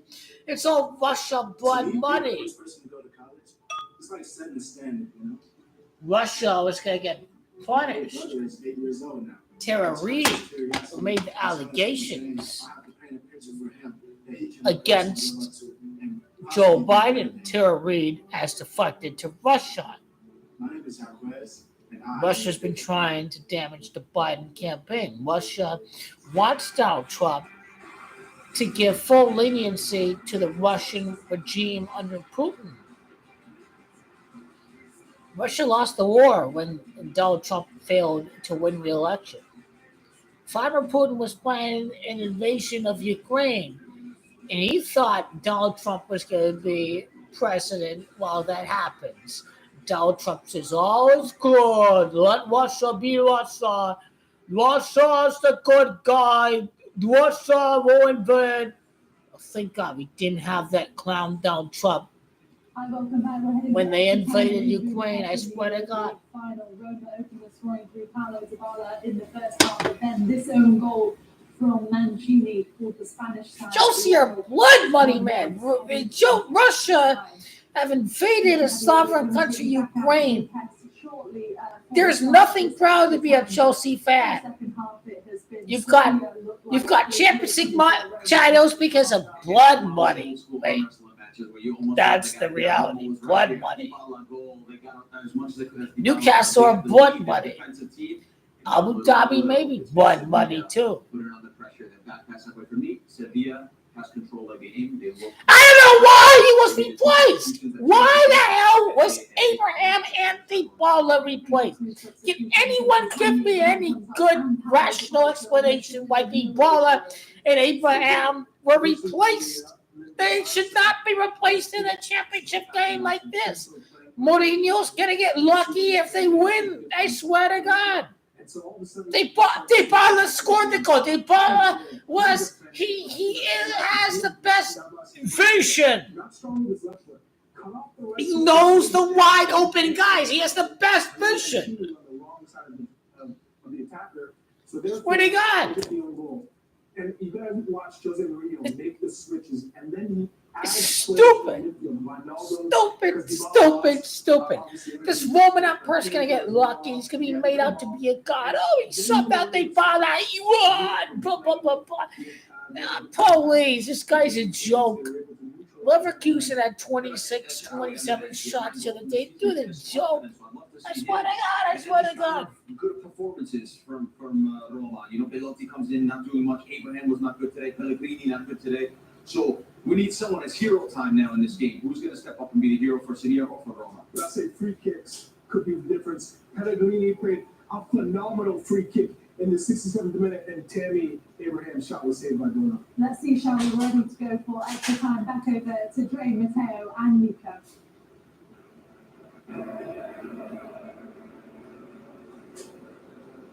30 additional minutes to decide a season's worth of sacrifice. Europa League final goes to extra time in Budapest. The managers giving their team talks pitch side. And it's James Zelensky, who is checking in as Jose Mourinho makes his third substitution of the game.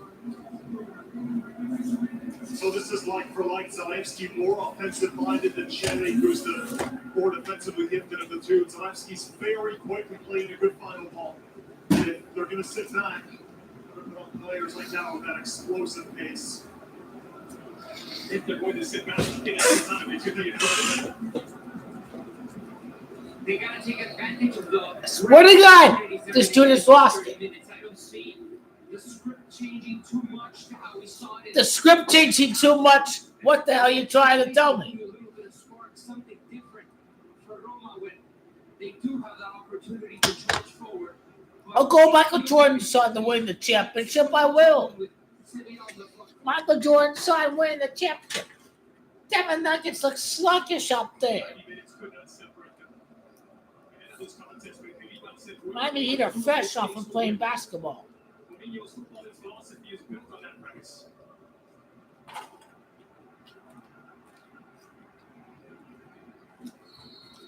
The ball rolls on the first period of extra time. DYBALA opened the scoring in the first half. Mancini's own goal leveled it. It's one apiece.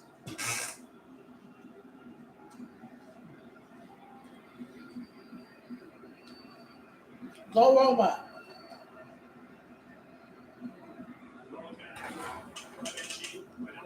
Spinazzola.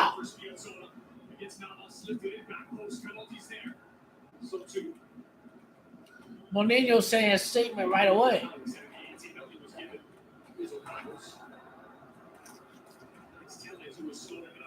Really nice call there combination with Bruno Campos and Suso throughout the second half and extra time even.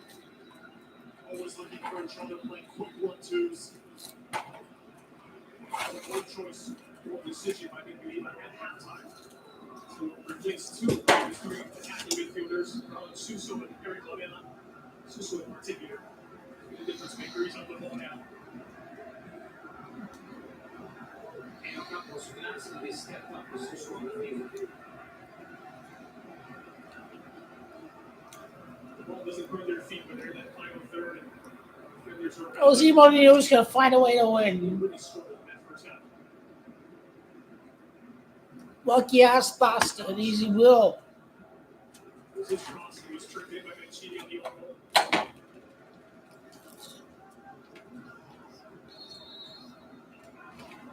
He was coming back from an offside position.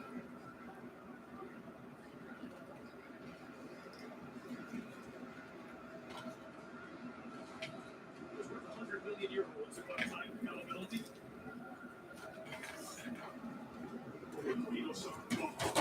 That's what the president Mourinho said.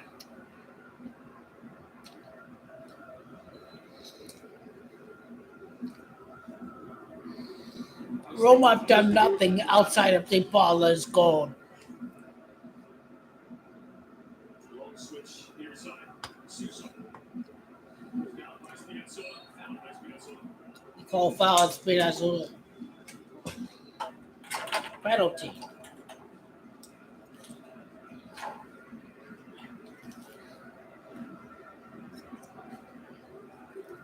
That's the concentration maybe for Rockets. He's going to recover in time. Ellis. The fresh legs of Nicola Zaleski. Italian-born Polish international. He was Poland debut last year, just before his father passed.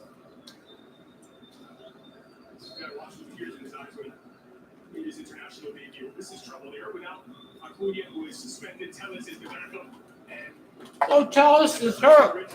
He's gassed. Limping, gingerly walking back. Montiel is a fullback, but he's a right fullback. I imagine he's going to play on the left. two defenders carrying the chip. Tell us it's hurt.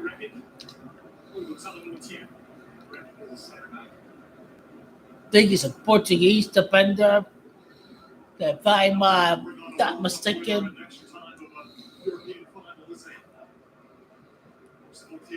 Argentina is starting right back. World Cup winner, Copa America winner, Libertadores winner. He hit the winning penalty kick for Argentina. And he's going to play right back from here. But I think it's They really helped Sevilla without the penalty goal. substitution they make. Navas coming off. And Montiel coming on. Sometimes they use Montiel to push Navas higher up the pitch, but after Who's coming in? 94 minutes of football for the veteran and the legend of Sevilla, it's nice to give him some rest. But again, Rekic on the other side. Alex Tellez is out. This is big time substitution. They're out of their depth. Roma mistake advantage without Tellez. Tellez a big time player. So 2 on the back four. Gonzalo Montiel, the World Cup winning penalty taker for Argentina. Montiel is in the game for Sevilla. Has been absent to injury for much of the late part of the season. It is very much a makeshift defensive match four in this pivotal moment of the season. Number 2, Gonzalo Montiel.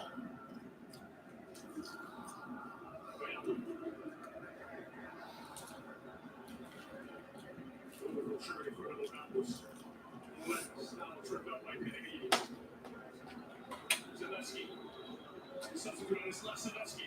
On his right, this is denied by Rakitic.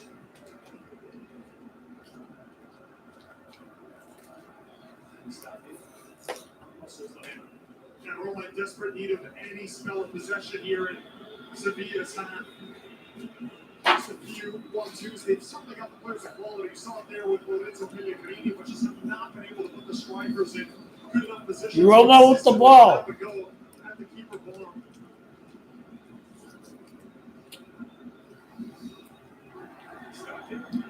A corner? And these are very dangerous. It's a corner.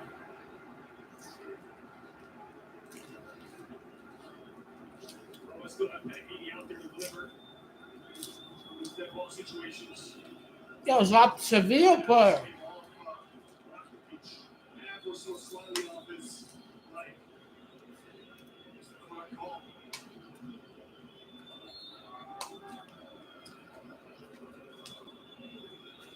Becky out swimmer toward the spot. It's away. High body. Matic. Expecting to beat Sousa for pace. It's the second time in as many Europa League matches, and Sevilla have to go not just the distance, but extra time as well. For the additional time to knock off Juventus to avoid that all Italian Europa League final.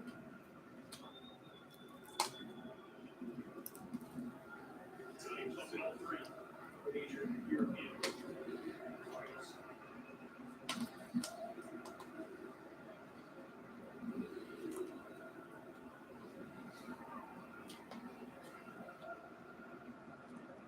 Patricio can win a penalty shootout for Roma. Teams are considered Sousa.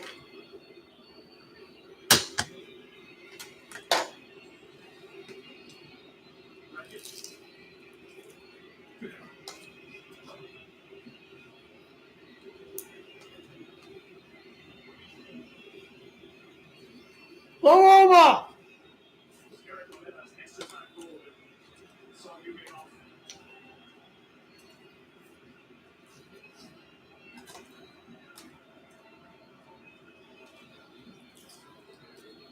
Sousa curled into the 18 and Smalling is there. One man anti-air defense system. It really is. And Sousa, you saw there commanding the center backs to come higher and higher up the field. Don't bother, don't say there. You come into the opponent's half. They've done that successfully, pinning Roma back into that more defensive roadblock.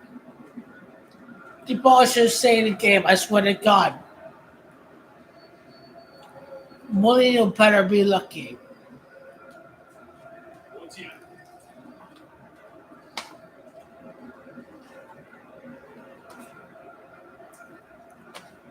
He's 6 years old, once again. Remember, there's a player you're bringing on off the bench. A moment like this, where this game won't be too big for him. Although he's already won. Just recently entering his prime.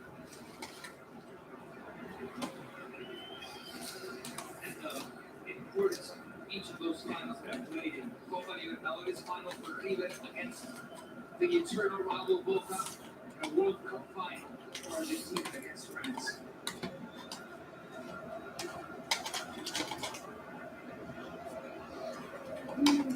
Sevilla for possession. This is when he passes. He did not score a goal of their own. But Chiefs own goal. Equalized.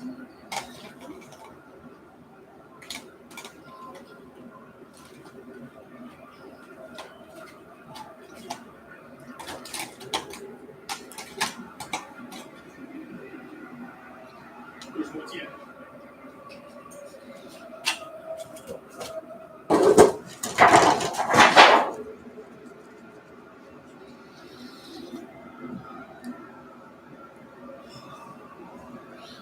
Here. High body.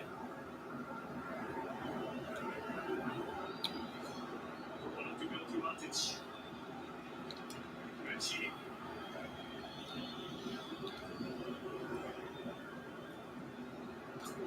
I thought that ball went straight to Wijnaldum.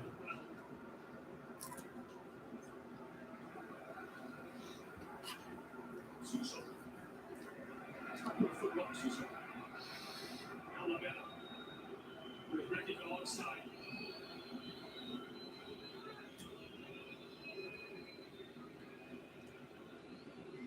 Sevilla have an attack nearly as much down that left-hand side. That kick is not as fast when he's attacking down the flank, and Favela not as involved as the players you see here on this near side. Namely, that combination between Sousa and Ocampos. Now you also have a natural fullback and Montiel who can push forward. Suso flies past to be stopped in. Deflected by the Roma defender. And Suso commits the foul, tripping up Matic. What an impact he's made. And what a set piece this will generate just outside the D. Jose Mourinho is a big giant failure. This game could have been 2-0 already for Roma. Oh, they're nearly another rip to Roma kid. Already saw the rip before in the first half of Gianluca Mancini. Roma will skin the school football return to the kid next season. We devise the mind, the logic.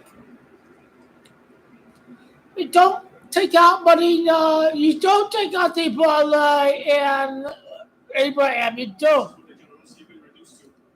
You win with your top players. You put in penalty when you need to go to a penalty shootout.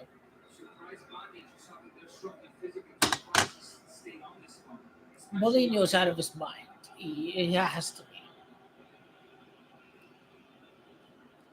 Showing signs of weakness, or he gets very lucky again, which he would get very lucky again.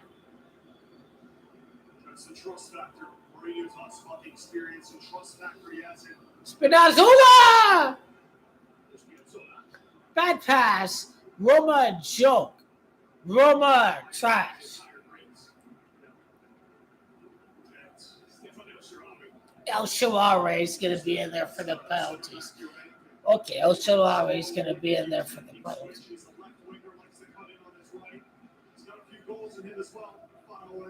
So great for Jose Mourinho, right?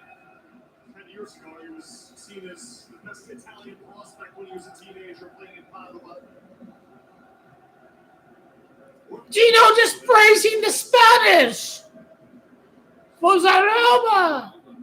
Mourinho's a lucky bastard. He is.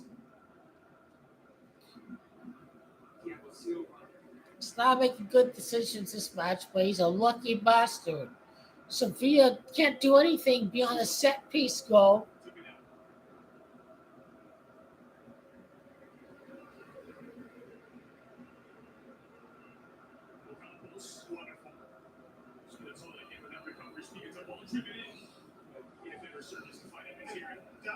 Bad cross.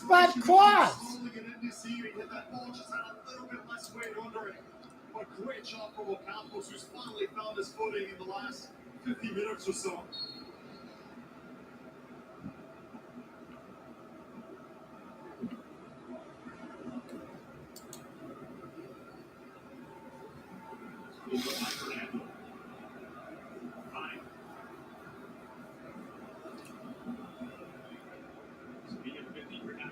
The Bills need to play in a Super Bowl the next year. They will. They're in my Super Bowl calculation. They will.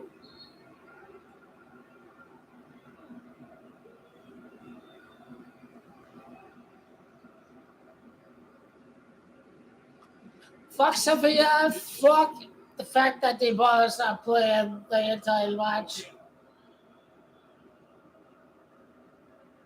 Suso popping up in all sorts of places. Left, right, center. Yep.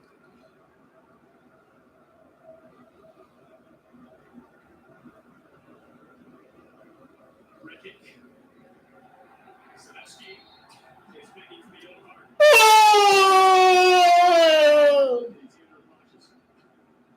Zaleski holding off for 2 seconds, just looking at the referee. He's Polish, right? What I'm trying to do. Pick up the tactical foul. FORZA said it's a smart tactical foul. But you have to score the second goal. You've won the Europa. That's all you have to do is regulation. Mourinho sucks.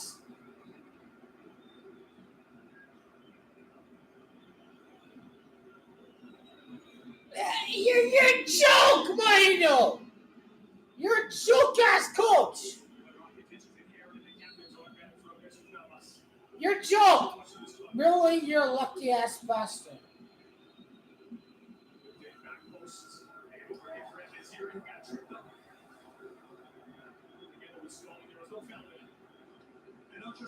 So, go Sevilla if they do win the final. Good. Because fuck Roma. I like DYBALA, but if they lose, good. You guys are bastards. You're incompetent bastards. So this game, worth as much as a 38-game season to finish in top four. Roma and Sevilla both aren't going to do it in their domestic league. So there's a lot hinging on this game about how this season will be seen overall. Just Spanish dick writer, he said. That's why I see Roma taking that risk because if you stay exposed, That's all you Sevilla are. You're Spanish dick writers. Italian clubs prove they can go ahead and tow it to La Liga.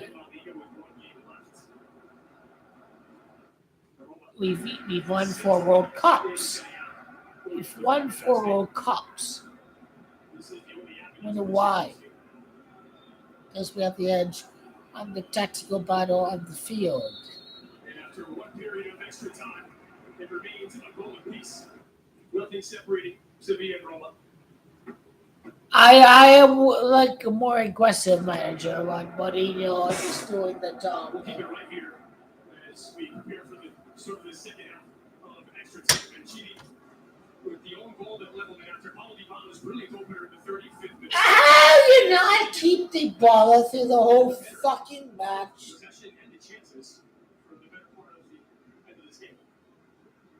yeah, and they're gonna feel like they need to get this done in the next 15 minutes because when you Sevilla will feel like they need to get the job done in the next 15 you minutes. want to win with football rather than in penalty kicks. And Roma that has relinquished a little bit of that offensive impetus might feel like they have a better chance of winning it in penalty kicks, perhaps on the counter right here, but maybe their priority is just locking that back line, keeping it at 0 for these next 15 minutes. Well, it's two things that think that have happened that you point and say this is where the game, the tide turned for both these teams. One is the change, the double change from Ndidi by the 45th minute to bring in Suso Mamela for Brian Hill and Oliver Torres. The second one is Jose Mourinho knowing that he didn't have much left in DYBALA. At first he said, I'll give him 30 minutes maximum. He ended up playing over 60 minutes, but he did not have a full game.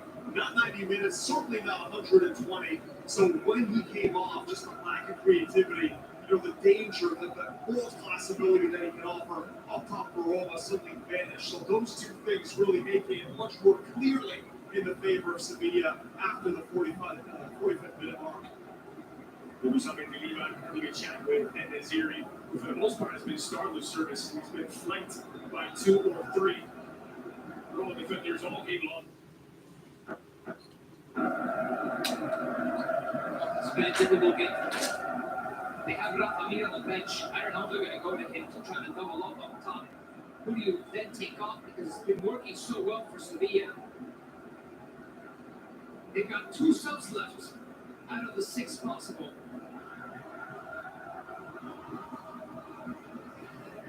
And Diego Llorente is checking in to the Roma defense. So too is Stefan El Shaarawy. Or is he? He is.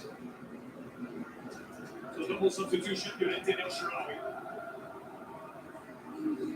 With a little Ferro adding spark of creativity in that attacking third. Bernardo Spinazzola is replaced.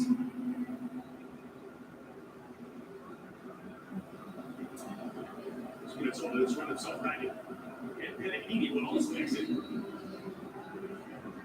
And so much of the creative responsibility is now at the feet of El Shaarawy. Roma playing with 4 center backs at the moment.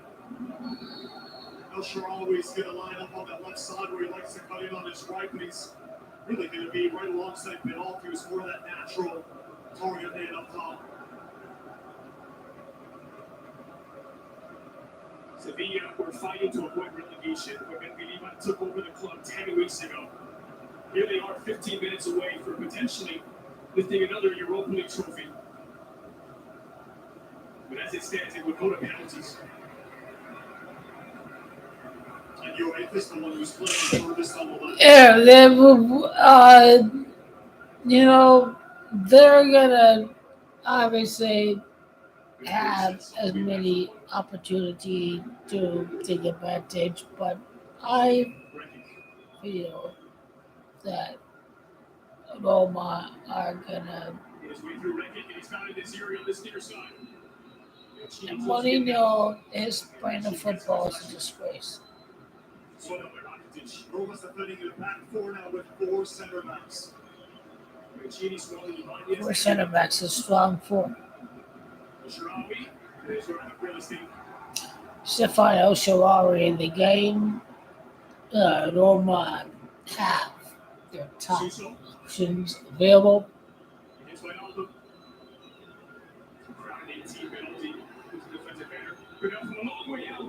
Sevilla suck. They did not make the goal.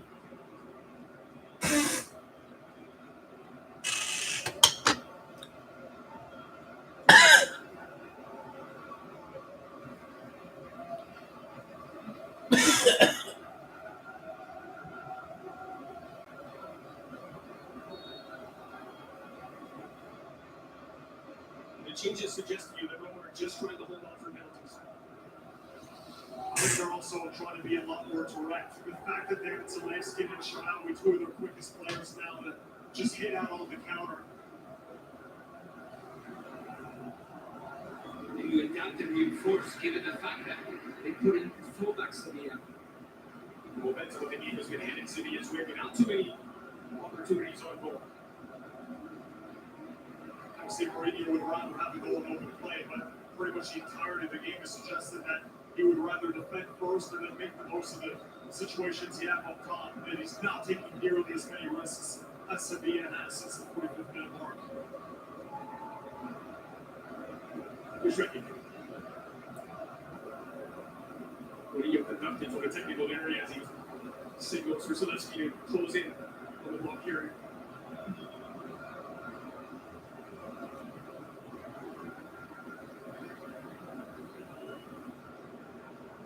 Down, Lamela. What's the counter for the Andalusians? The arm comes up and Lamela's whistling for the foul. Strikes Ibanez. And Ryan Hill's become a bit of English. His time was first. He's yelling at the fourth official, Michael Oliver. Both players coming in. Matic. Slightly late. Rambo got there first.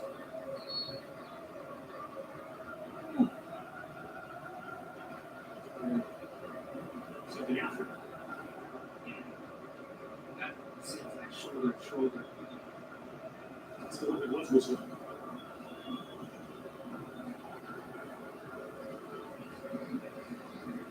I mean, from shoulder to shoulder, but his lip is bleeding.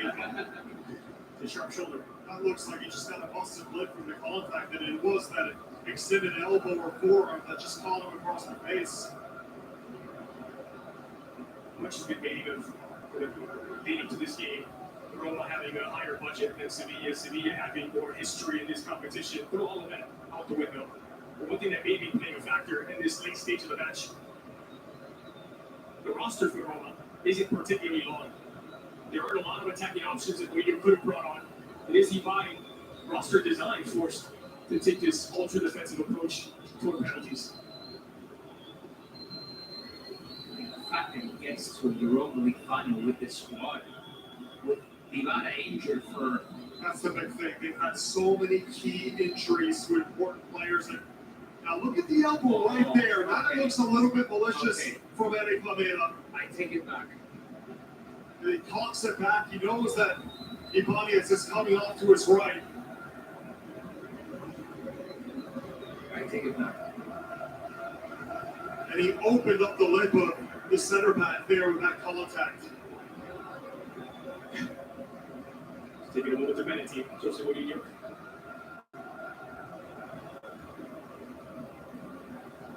Only Carlo Ancelotti and Sir Alex Ferguson have managed more European finals than Jose Mourinho. His first was 20 years ago in Seville, in La Cortuma. From this North American.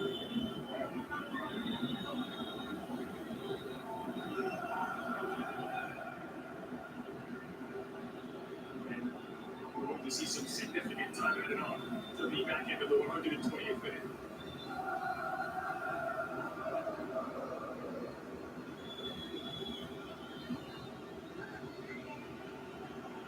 We have to ensure the meeting is stopped before DYBALA is allowed to continue. And having received some attention, he'll have to step up for a minute.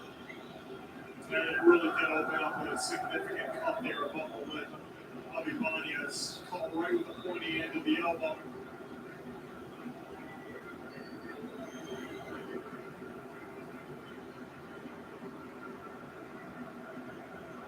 And DYBALA has fought to this final, and he's got the battle scars to prove it.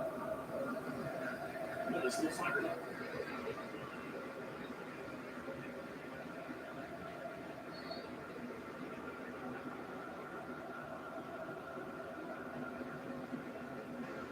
He has only used 4 of his C-subs. I don't think he intends to use any more. Penalty gets there out of Benel. And he's won a corner kick for Roma. And that has brought the Giallorossi fans to their feet in anticipation.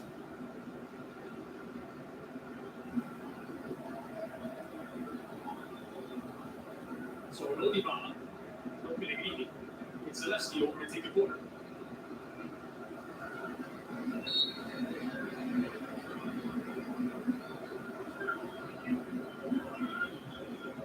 Celesti outswinger. Lotti able to redirect it on goal.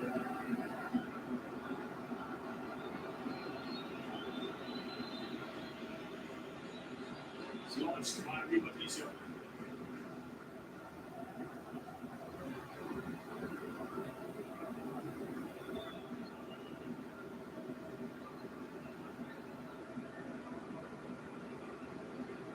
Gauthier. Body.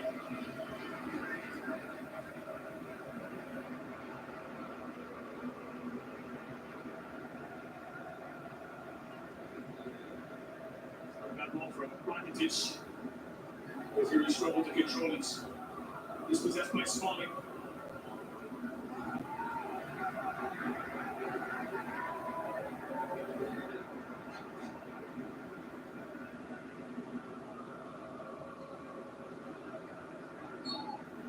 The special one trying to become the decorated one, the most decorated one. We're tonight for Roma. More European trophies than any other manager in the history of the game.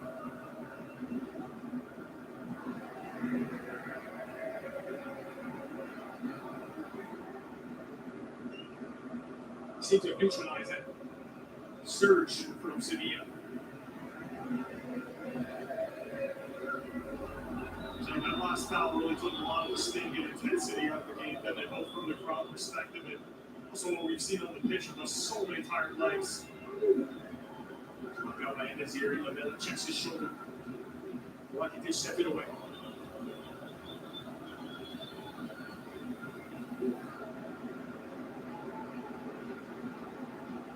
Rakitic.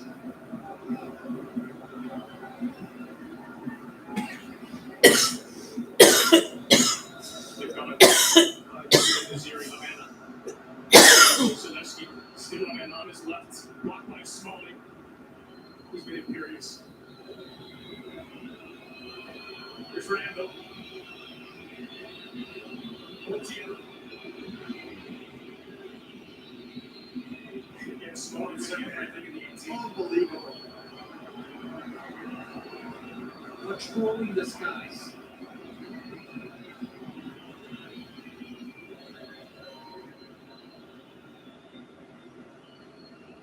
What's for Gauthier? Suso. Goodell. Ivan Rakitic was so close to finding the back of the net in the opening half. The shot was Seville's first real flash of danger, but it was denied by the Woodward.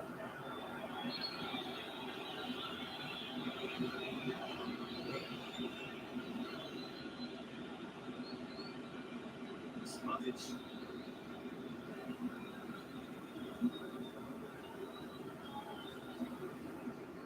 Jose Mourinho may have to go to his bench once more. Matic is down and slowing it up, fingering that Roman area. And he's really slowed down in extra time. He never was the fastest player to begin with, especially now that he's entered the twilight of his career. He has put in quite the shift. Yeah, the 21-year-old they blocked the ball in. Available. And it will be Bove, whose number is called. Player who did so well for Mourinho recently, the youngster Roman born on the side. He's a university student getting his degree. Mourinho has hailed his intelligence both as a footballer and also off the field. Very interesting prospect for Roma, who's been very versatile too in different positions. Scored the winner in the series against Bayern. And started against Bayern Leverkusen in that 0-0 second leg. And Mourinho has one shot left. So it seems like Bove will be coming on in this more natural central midfield position.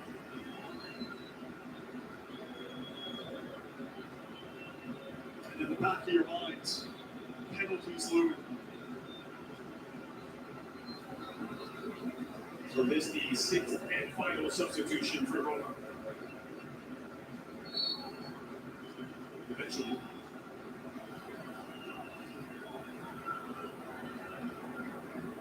Matic waiting to get the thumbs up to check back in. And now he gets it. So no changes made.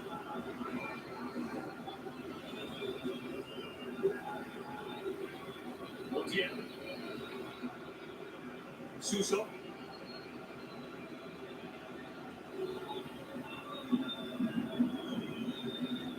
He's crying out for a big winner, a hero. Rakic tangled up with Sadowski, and Rakic commits a foul.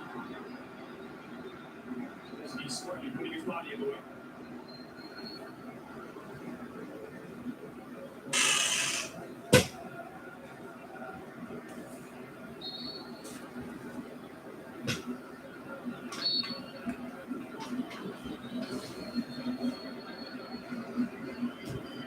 What are we going to get? 7, 8 more minutes? There were 7 minutes of first half stoppage time, 6 minutes of second half stoppage time, and there were more stoppages in these final 15.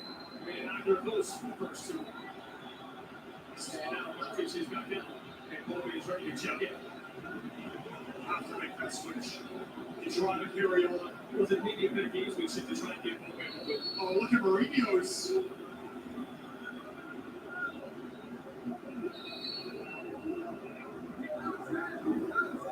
Had to be held back from the fourth official. But now trying with Jean Jordan. And now he breaks with Jordan.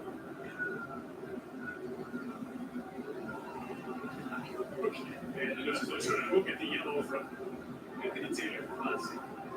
It's smart by Mourinho. He knows the total advantage. If you can continue, give me a minute more, drop to the ground, you burn a minute and a half with the clock. It's one thing to be a bad manager when your own players like you, but when the opposition players like you. I agree with you, Nico. I think it was the gamesmanship to get Bove moving. Get ready, and now he is. There's been very little football played for the last 7 minutes or so. Oh, we might head to the 130th minute. So like for like in terms of positioning, obviously Bove in a fresher legs, quicker, can get forward. Remember the goal that he scored to help Roma even get to this stage. And he is Roman born, has a big affinity with the fan base. They want to see more minutes from this kid. Roma youth product. Since the age of 9, Bove. And here he is stepping into the 120th minute of a European final. The stuff of dreams. 6 minutes. 6 is out.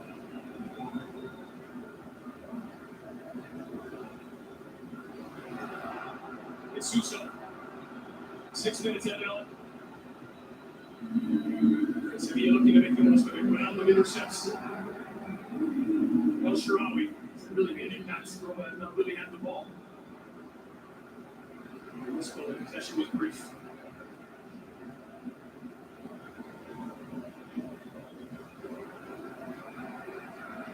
It's a Roma thing.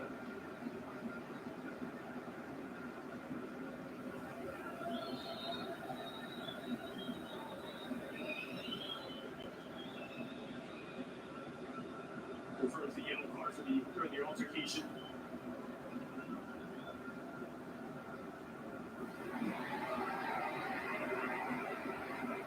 The feeling that Campos can run over the 90 minutes.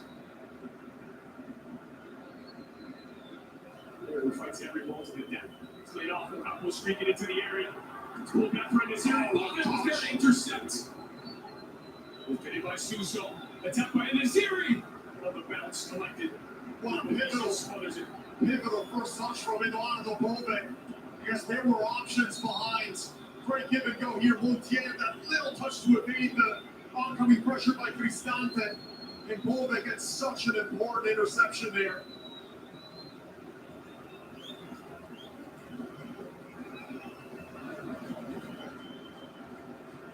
The cross is too lofty from Suso, obviously on his weaker foot. It's difficult for the city to generate power off of that.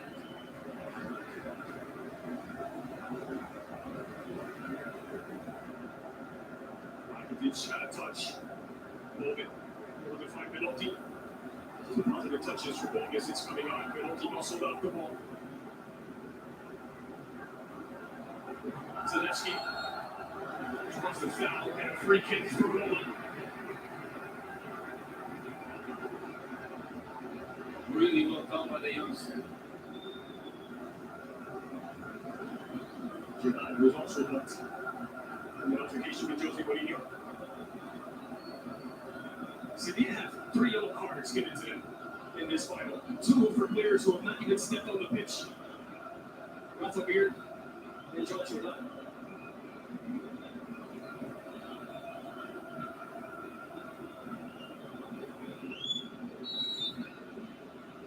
Chelsea calibrates.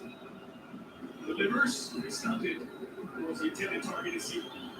Today by El Shaarawy again for Cristante. And it's Ibanez who's down in the heart of the area. And so too is Goodell. Nagumente goes down. And it's given us another Roma free kick. Just over half of the 6 minutes have gone. Ibanez is going to come out of this looking like he just went 5 rounds in MMA. Ready with a busted lip now. Seemingly another injury. He's been bruised and battered. Had a near heart palpitation on that challenge from behind Campos that was overturned as not being a penalty. Let's see this contact. Seems.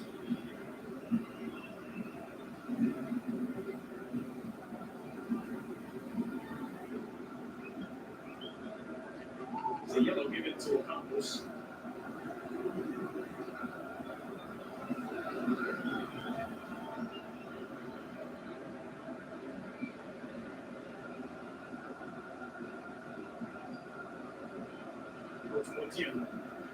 And Roma doing their best to send this to a penalty kick shootout.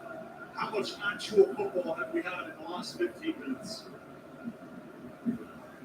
The game plan is clear and obvious. Some would say that this is football too. Whatever you gotta do to win.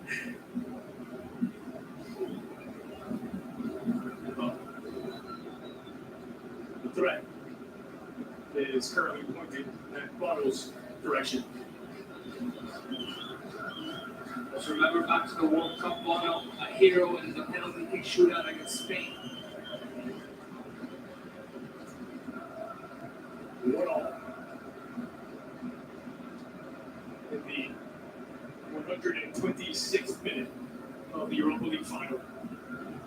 Still working on the knee of Goodell. And again, 6 minutes is a minimum. Certainly, I think Tito will add more.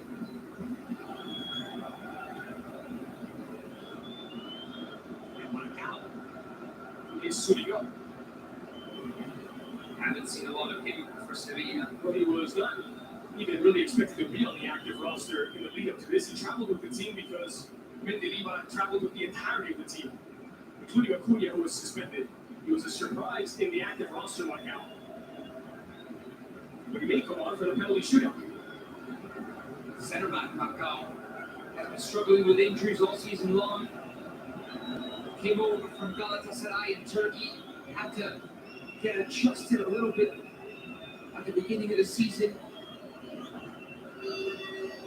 And now, with a couple of seconds, minutes left, maybe he could be a hero in the shootout. It is already a makeshift back line with Rekin playing left back with Montiel. Their body was filling in for Marcal. Goodell, the natural defensive midfielder, who's been converted to central defense. And now Marcal checks in on his return from injury. With some parting words from Dimitrovic.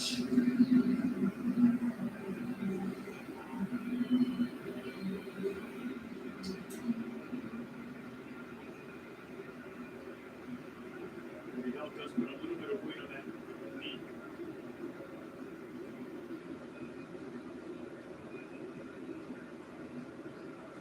It's change made by Mendilibar.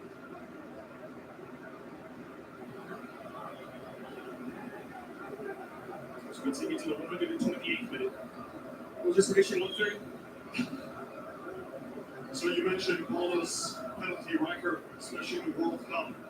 On the other side, Rui Patricio saved through his career 15% of the penalties that have been taken against him. 25% this season in all competitions. The goalkeeper for Portugal at Euro 2016, that incredible run through the knockout stage, and how Portugal lifted the European title.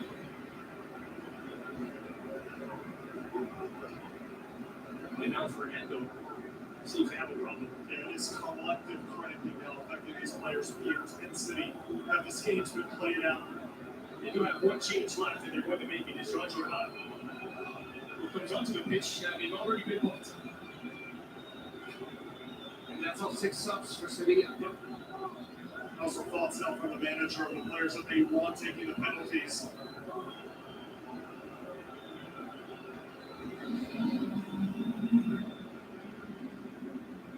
There's like any leading body parts on the pitch.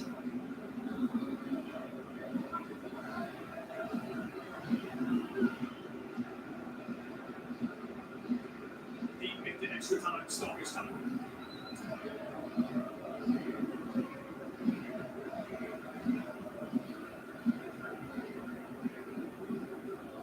And it feels like weeks later, a free kick to be taken.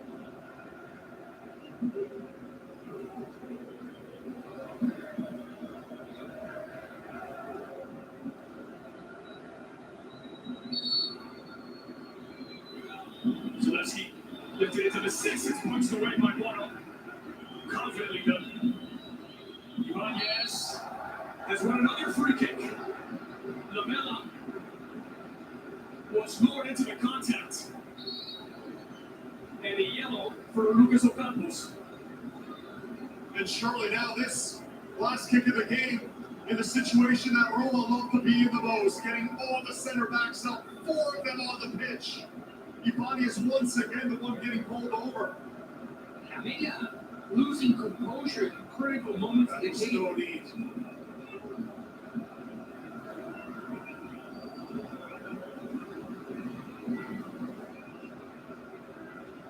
And look at that back post.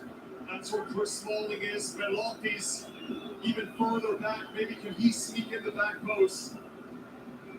Delivery's going to come from Zalewski. No Pellegrini or DYBALA, who started the game. These are the usual set-piece takers.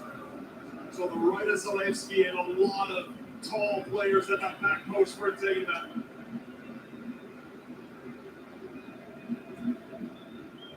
A dangerous angle.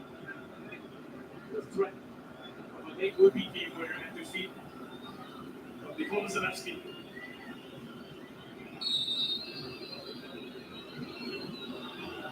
Oh, well, he found Cristante. And it was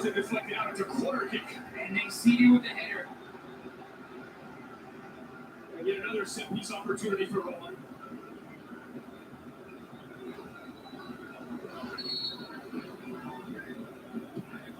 Zalewski overcooked it this time, Smalling back across the grid, off the top of the crossbar, and touchdown. Oh my goodness. Cristante. That nearly snuck in. Well, Chris Smalling, look at the way that he loops this ball over the top.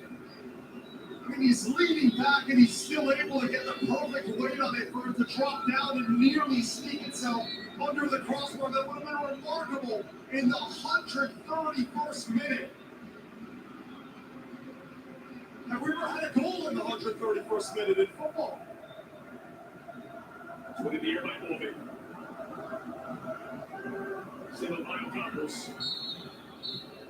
Well, DYBALA broke the deadlock in the 34th minute, assisted by Mancini. It was Mancini's second half own goal that leveled it. 90 minutes didn't get it done, neither did extra time. So there will be penalties to decide the Europa League champion. And for a moment, we go to studio with Poppy Miller.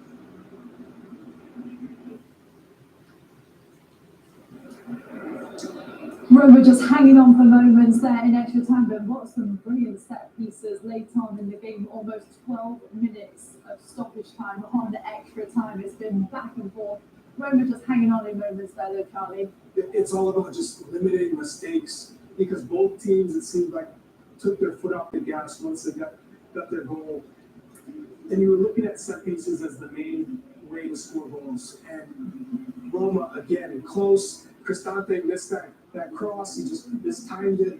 And then Smalling gets it off the crossbar. But then it seemed like no one had legs. Everyone was tired, and both teams deserved to go down the penalty kick. I agree. I mean, Roma scored the goal, took their foot off the pedal, and just said, look, we're going to hold on. Sevilla scored their goal, did the same thing, and for at least an hour now, we've been watching two teams that have been very safe, just crossing sort of hopeful balls, looking for set pieces. So I think penalties are fair because both teams, sort of have earned this opportunity. And I think now, as someone who shot penalties in these big moments, I think you just have to slow everything down. Everything feels fast. There's a lot of emotion, a lot of crowd, a lot of noise. Just everything, you got to slow down and stick to what you know, believe in yourself. And what I will say, as an advantage, Sevilla historically are 5-1 in penalty kick shootouts, and Roma, on the other hand, are 1-3.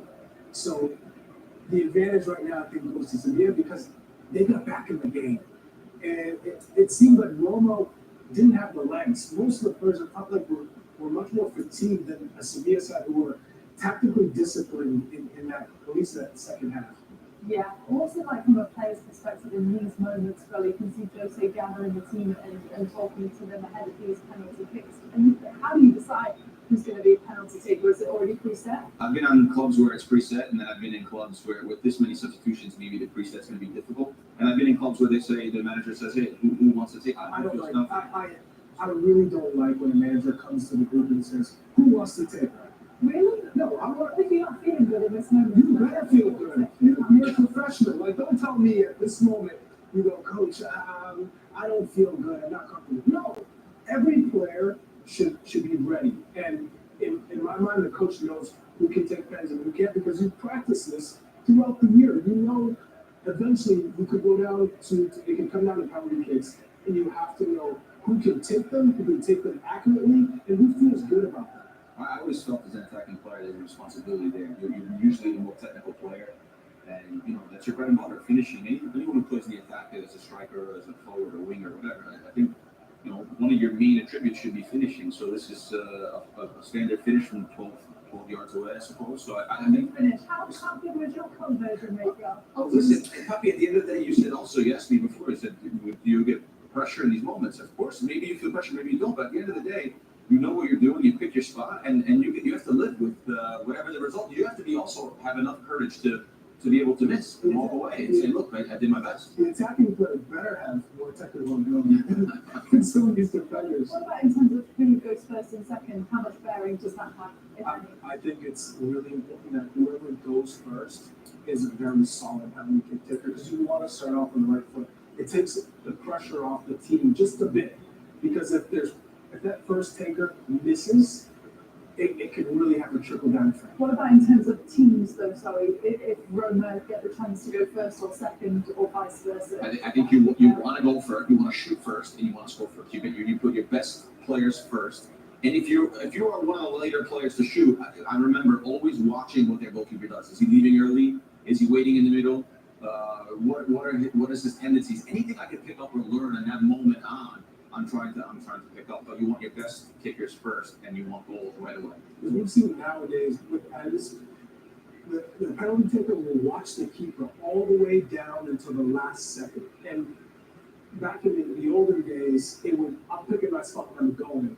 Whereas now you're starting to see a lot of players wait till the last second, and that can work against someone if a keeper is very smart and doesn't move. Because the opportunity to go down the middle is not there for keepers smart and waits. All right, well, we are ready to go in Budapest. Let's get you back over to our boys, Trey, Nico, and Matteo for penalty kicks. The combined 30 shots over 130 minutes could not produce a game winner and title winner. And so now they'll trade shots from 12 paces out. On they go to penalties, it becomes a game of wits, of technique, mental strength, and maybe just that bit of luck. The trophy on the line.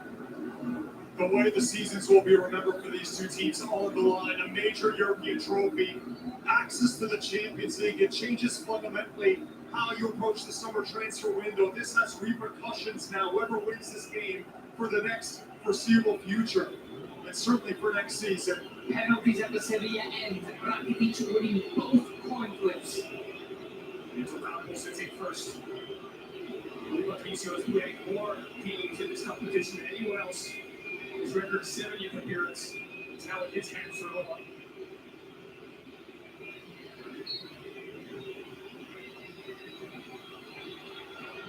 Okapo buries it with his hands in his pockets.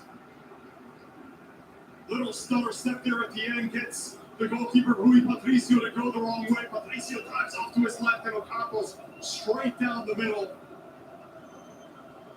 So nonchalant. His right Cristante. He's used predominantly as a center back before Jose Mourinho's arrival, restored to that center midfield spot under Mourinho.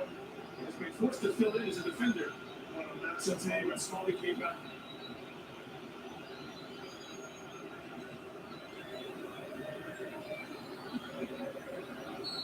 Cristante gets bottom.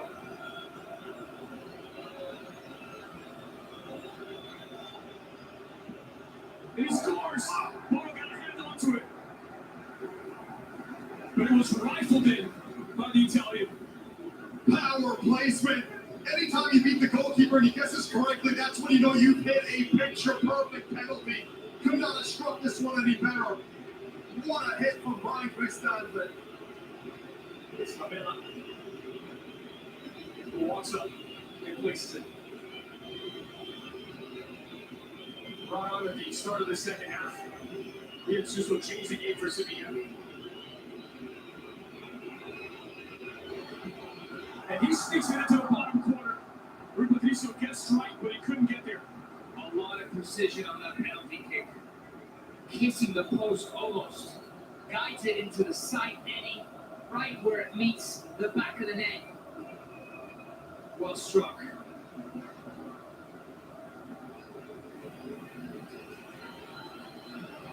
Mancini had a part to play in both goals that were scored. He assisted Paulo Dybala's opener.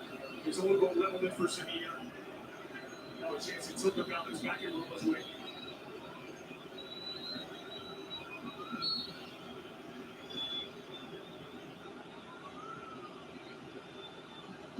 And he's to the line! Struck centrally! And Bono has kept it out! Bono read it magnificently. And my questions are, Cristante and Mancini, a center mid and a center back, shooting 1 and 2 for Roma. And the trailing leg by the Moroccan goalkeeper deflects it and out. Advantage Sevilla.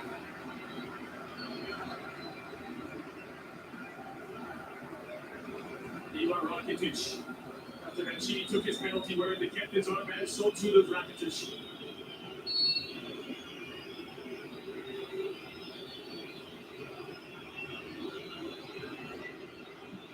And the adopted son of Seville converts. Advantage to the Andalusians. Perfect 3 for 3. What a hit there from the captain, the veteran, who's been in so many big games for club and country. Oh, right into the bottom corner. That's one of those, once again, even if Rui Patricio guesses correctly, not sure he's getting a touch onto it. And now Ibanez All the defenders. What shall we been up to? Right there, final for Mancini, who had an own goal there, missed penalty in the shootout. Now Ibanez has been bruised and bloody throughout the 130 plus.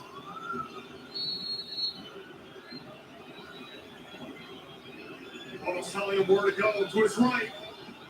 And Bono, he got a fingertip onto it. And up to the woodwork. Miraculous, the Moroccan. Unbelievable mind games here played by Bono. He's pointing off to his right, saying, "Go here, I dare you." Ibanez does. And let's see, was there the slightest touch here from Bono? Yes, there was, just like on the volley from Andrea Belotti.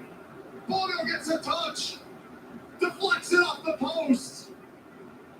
What a huge moment there from the keeper, telling exactly where he wanted the defender to go. If Sevilla scores, they win, and just like in the World Cup final, it's Gonzalo Montiel. What version of ChatGPT wrote this script? It's Montiel from the spot. And he's got Rui Patricio responds to keep rolling it.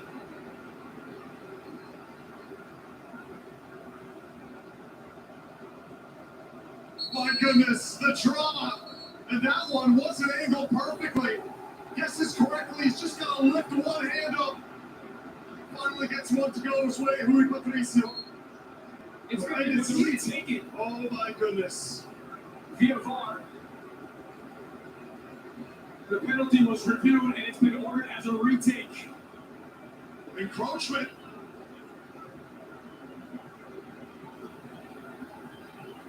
Unbelievable stuff. It's the only possibility.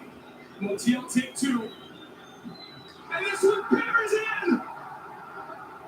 A legacy built on a pile of Europa League trophies. And Sevilla have another. What a year for Montiel. 2 title clinching penalties. And just look at the celebration for Sevilla. It's their competition, and it's their trophy once again. 7 out of 7 finals in the Europa League.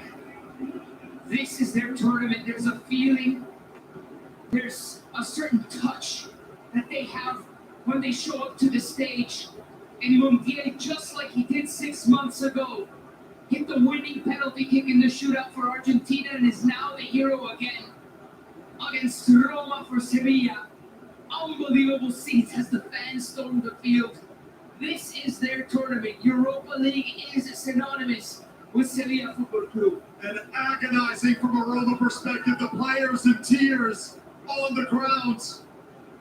And it was because of the redo that Montiel got a second chance. This time he goes the other way. He went off to his right. That was saved by Patricio. But VAR saw the encroachment, allowed the redo, and it's a penalty that's worth another major European trophy. The first from DYBALA at this stage. And it's also worth a ticket to the Champions League for next season. It bears reiterating, Sevilla were fighting relegation when Mendilibar took over just 10 weeks ago.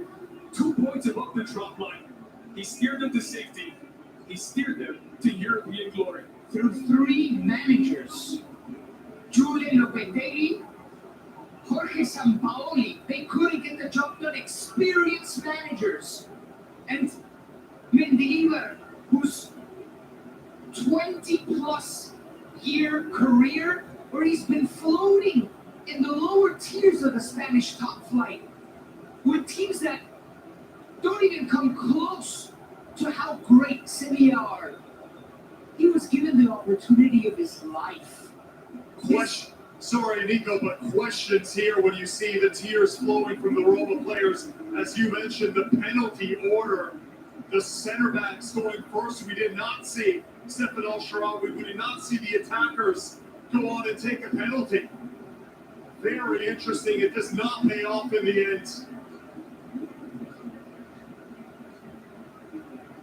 Well, most of Metagiba's career celebrations have ended with avoiding the drop, with celebrating another stint in the top flight of a domestic league of Spanish football. This is his first trophy since winning the Spanish second division with Valladolid in 2007. Unbelievable.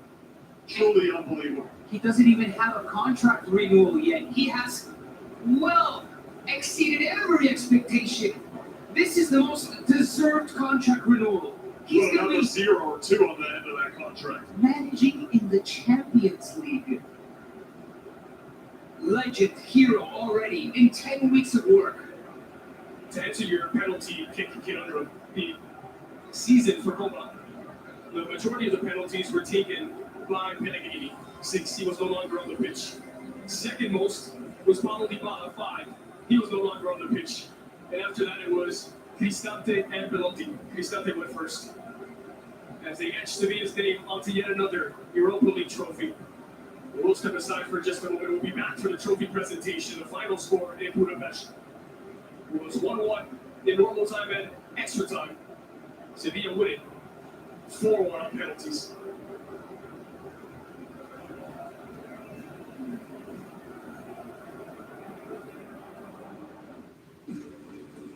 What if buildings could tell you how they could be more efficient? I'm listening. Well, with IBM, you can use software to help you connect and analyze data from HVACs to elevators to lights. What if we use AI-driven insights to pinpoint inefficiency? Yep, and act on it. Saving energy, money. And emissions. Yep, that's a big one. Now you've built something better for everyone. That's the sustainability solution IBM, the global real estate company, created. What will you create? IBM, let's create. It's pretty simple. I kind of just want things the way I want them. I want a network that won't let me down, even up here. With an unlimited plan that's truly right for me. With Verizon's new My Plan, I get exactly what I want and only pay for what I need. Now I'm in charge. My plan. Introducing My Plan from Verizon. The first and only plan where you pick your perks and save on every one. So you get exactly what you want and only pay for what you need. And it all starts at just $30 on the network you want. Because it's your Verizon. Yeah, I want to eat my Google for it. And I sort of go on acid. That's cool. You know, I went for a walk in the woods and I didn't get a single flea or tick on me. You are just the best. Probably because that flea. I wonder if Bailey's ever done a booker for it. Be nice to your sister. What flea bit him? Pets aren't just pets. They're more. This flea and tick season, trust America's #1 pet pharmacy. When prices and appliances click, you can't help but add to cart. Shop the latest innovations from top brands and go from quick to clean, just like that. Save on this Samsung laundry set at the Home Depot. Sleep more deeply. The purple mattress keeps you cool, relieves pressure, and instantly adapts.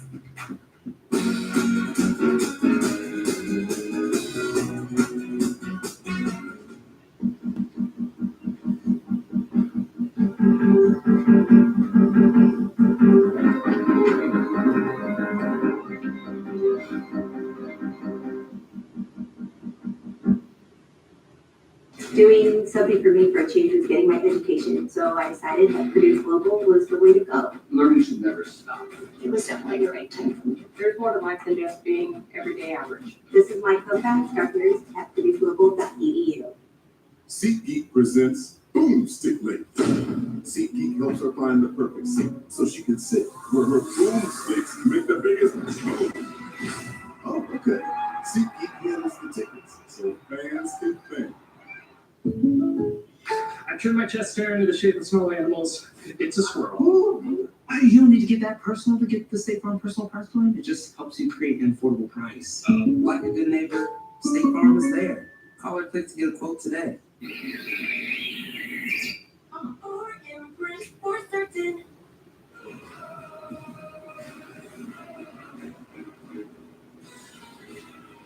Is scenes here in Budapest. Sevilla have just won a record 7th Europa League and broke Mourinho's pristine European final record. The celebrations are just getting started for the Spaniards out on the field, and no doubt throughout the streets of Seville. Bonu kept Roma out, and Montiel scored the winner in Budapest. Wow.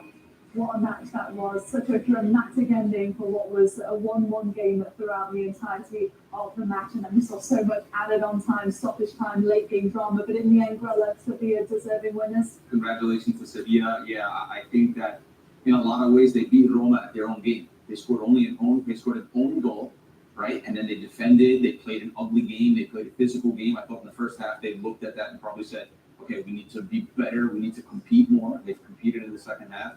Extra time. And then the penalties, of course, they have the quality, the technical players to go on and win the game. It's strange to me that Roma picked a center defensive midfielder Cristante and then 2 center backs to take the penalties.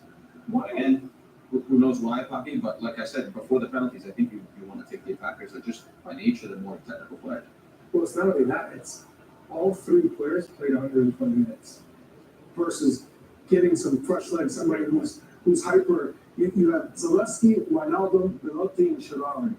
All 4 players are technically gifted and have fresh legs to come in and make a difference. You look at Sevilla, Ocampos, okay, Leonardo 20 minutes, but he's one of the most gifted players. Lamela, sub. Rakitic, again, you want someone who's been there before. He's been in the World Cup. One of the best. Won the Champions League. And then Montiel, sub, and he's done it with Argentina. So these are the differences. And it could be just so subtle, but that's the difference between winning the Europa League and finishing second. I also want to give a lot of credit to Jose Luis Mendy, because to make those changes at halftime was so important to change the tide, to change the momentum, which he did. They got their goal. It was ugly, it's no goal, but then they adjusted too to say, okay, now we're back in the game. Let's play Roma's game. We're not going to take risks. We're not going to take chances. We're not going to give away set pieces for us to get hurt. And when DYBALA came out, which is the X factor, Roma lost anything going forward. Any type of moment where they could find DYBALA in the pocket, he could play those 1-2s, he could create his own shot off the dribble, that 1v1 situation, that's gone. And Roma just were praying for penalties from that point on. It completely changed the tempo of the game, didn't it? Speaking of Mendeleev, his first major title of his career, he's brought this team such a long way from just 10 weeks ago when they were trying to. Now, for Sevilla moving forward, brother, and the money that they'll get from this and for Champions League football next season. Major boost, and as bad as Roma feel, that's not as good as Sevilla will feel right now. They get Champions League football again, and they're only 10 points away from relegation in their league. And they're going to be playing Champions League football, so it's a massive boost for them. But again, I think they answered the call. I think that they showed that they can play physical, and we always want to watch football, right? And people talk about football, but this was not a game of football. This was a game of who has winning in their DNA and who can do what it takes on the day, right? It was maybe not the most beautiful game, but God, both teams really did compete. It was entertaining. Mentality is what comes to mind. Digging deep. You don't have the legs, but using your mind, because in this game it's all about making the right decisions, limiting mistakes, the tactical positioning to make sure that if the ball does turn over, you are facing the ball. You're not facing your own goal, and that was the difference between these two sides. Of can we find a moment on a set piece to capitalize? Roma had it, and they just couldn't convert. Normally, it's Jose, the tactical mastermind, especially on the European night. Stay with us. We're going to bring you tons more scenes from Budapest, including the trophy celebration right after this short break.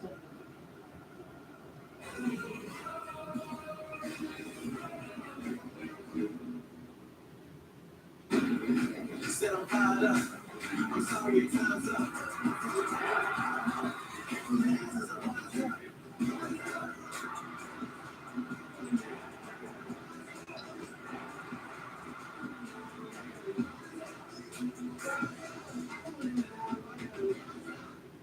I'm Peter Davidson, because before 11 a.m., I like to keep it toned down and simple, just like Taco Bell breakfast, with fluffy eggs, sausage, and a crispy hash brown. Isn't that right, co-host Rhonda? Are we on TV right now? I don't know. Sometimes one thing leads to another thing, and then all of a sudden, it's on. With Roman, you can take care of erectile dysfunction discreetly. So whenever the moment happens, you're ready. Roman ready.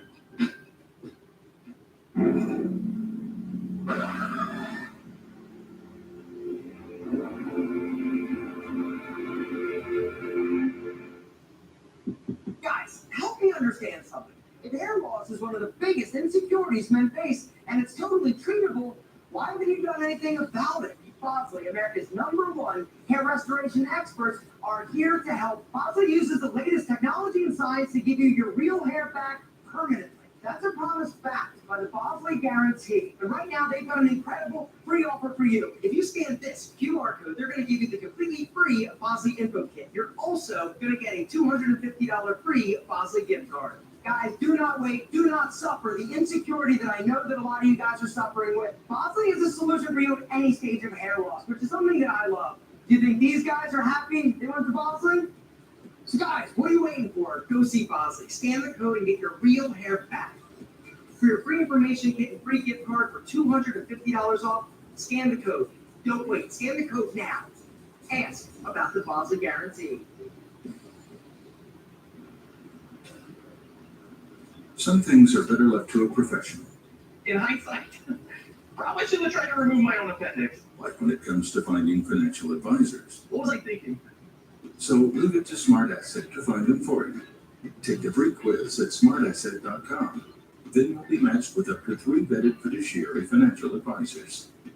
To get started, scan the code and take the advisor match quiz. I was this close. This close.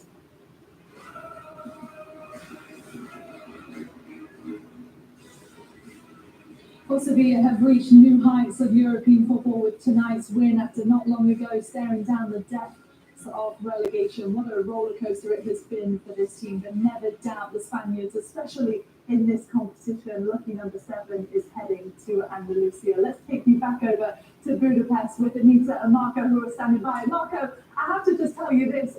Grandma just said there in the commercial break, why do we keep sending Marco to Italian team games? And I think it's true, you are turning out to be quite the much, no? Okay, I got an idea now. Let's send Grella to the Fiorentina match where they'll take out West Ham, and let's send them to Inter Man City, and let's see if they get a better result over there. I don't know what to say. It's sorry, maybe I am the Bush. The Marco Bush is real. I try to push it on Matteo, but it's come back and it's been me. You said the suit's bad luck. You said you gotta change the suit. The suit, I think it's more than the suit. I've worn plenty of suits where we're on. The last time I tried to choose the same one when Roma were able to win, but this Sevilla side is too great. They're too fantastic. We spoke about it prior, that this team, this club has winning in their DNA, and they have it in the Europa League from the club, from the players, and then all the way down to the fans that we've been here in Budapest. They've all believed until the final moment, and even when they've gone down in matches, they always seem to get back up. Yeah, so coming into this game, the motto was "A por la séptima." We're going for the 7th. If they weren't wearing official shirts in here, they were wearing shirts that said "Esta Copa is what we want." Nobody wants it as much as us. So Sevilla have the history on their side. They've done it today. Props to Bonu, the man who had an incredible year, obviously helping Morocco get to that semi-final in the World Cup, and then incredible performance from him. So I just mean Sevilla really thought they had it, and they've done it. Yeah, and it turned out to be true. By the way, guys, if you see us turning around, we're trying to grab players. I need to speak it to them in Spanish to try to pull a couple of the Sevilla winners over. We look forward to it. We look forward to some interviews. Anita, how about DYBALA? Because you talked to us before the game about his impact on this team. I mean, he's going to be an absolute legend now, not only in Seville, but in Spain. And he still doesn't even have a contract with the team for next season. I mean, surely that's coming, isn't it, after tonight? Exactly that, Poppy. Going into this game, the talk was we're going to leave any contract renovation for Mendy, but until after the final. Well, the finals happened, his 7th game in charge of a European game, and he's taken them to their 7th Europa League title. The fact that the likes of Rakitic you're seeing on your screen right now is one of the captains, Jesus Navas, so publicly said that they want him to stay. You can't see how the club go in any other direction. And the one thing that I noticed as well is that when we've gone around and I got stuck in a train with a bunch of Sevilla fans, they were all singing this man's name. He says that they united them, united the team. You know, they were on the relegation zone prior. He came in March and he's had this instant, immediate impact in the club and also the fans, as we've been able to see and speak to them over here. How about for Jose then, Marco? Because his European record ended tonight. He's been absolutely fantastic in European competition with every single team that he's been with. How will he reflect on this loss? And the boys here, as was I, were surprised to see the order of the penalty kick takers. Why was it 3 defensive players to start the penalties? I have the same question marks as the boys back there. We were watching the penalties, and I was already nervous because of Roma's penalty kick history. This year, we've watched them miss so many penalties, and it seems like Sevilla's won a lot of the penalties, so it's never going their way. I can't understand the decision making. Even Belotti's a player that we've seen take from the spot. You expect him to shoot first, one of your best players to shoot the penalty first, but that wasn't the case. The disappointing part from the Roma aspect is that the first half they managed to stay incredibly. They were playing so well, they were brilliant, and you think that when they go up 1 goal, the one thing they could do is defend well, is to defend properly, and it felt like the momentum completely popped from the stadium and from the players once that own goal went in, and then it was a downhill spiral once DYBALA and Tammy Abraham came off after that. Hey, Marco and Liga, what were the reactions of Jose? I'm sure that's where the first place you were looking, like you said before. What were the reactions of the two head coaches? I mean, Jose is a work of art, I'd say, throughout the whole game, and he's probably going to be a meme after this when you think of the scenes that we've seen pitch side at first, telling everyone to calm down. When I got that goal, it looked like it was going to be the movie we all expected, DYBALA coming in and helping them win this title, and then afterwards, going back to his seat in the bench, not really wanting to be seen. So, Mendelivo, on the other hand, seemed cool, calm, and collected, and I think that's something he's managed to transmit to this team. And right after the penalties were lost, immediately all the players and Jose Mourinho, they ran over to the curva, which the Roma fans were amazing all match. The one heartbreak was DYBALA. We saw DYBALA crying. He was just bawling his eyes out, trying to do everything to get his team to win, but unfortunately it wasn't enough. Anita, Marco, is Jose Mourinho back with Roma next season?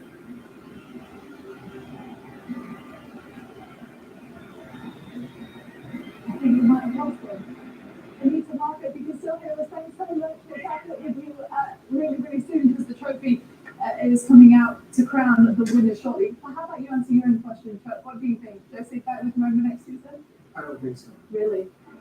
I think it made such an amazing moment, an amazing opportunity for Roma and especially for Jose, and it's just gone. Those are the margins. Those are the margins.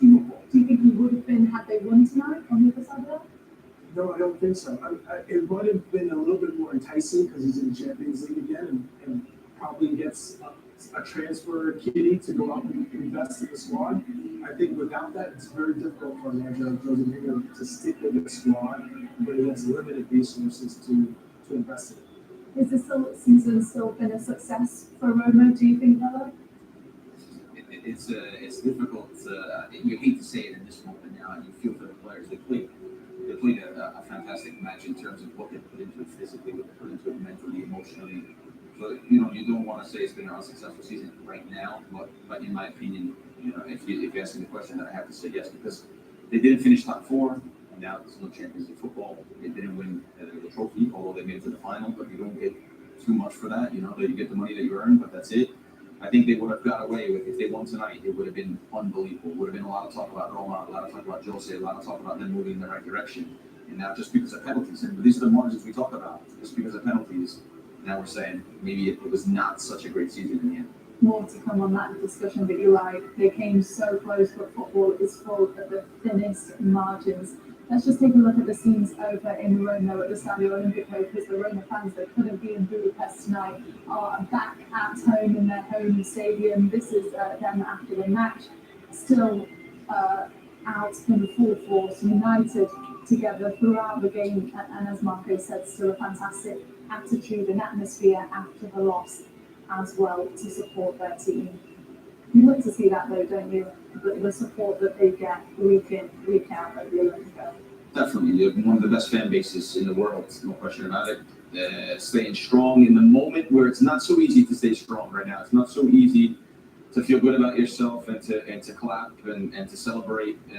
So credit to the fans, credit to Jose. I saw him clapping for everyone, and so yeah, it's in these moments you have to. It takes a lot of courage to be a good sport. So. Well, it's not the colour of the medal that they would have wanted, but Roma are up to collect their runners-up medal. Let's get you back over to our boys, Drake, Matteo, and Nico with the trophy celebrations. Well, proof eternal that even the most improbable of seasons can end with Sevilla lifting the Europa League trophy. It would take a brave man to have bet on that 2-3 months ago, and here they are. As Roma collect their runners-up medals.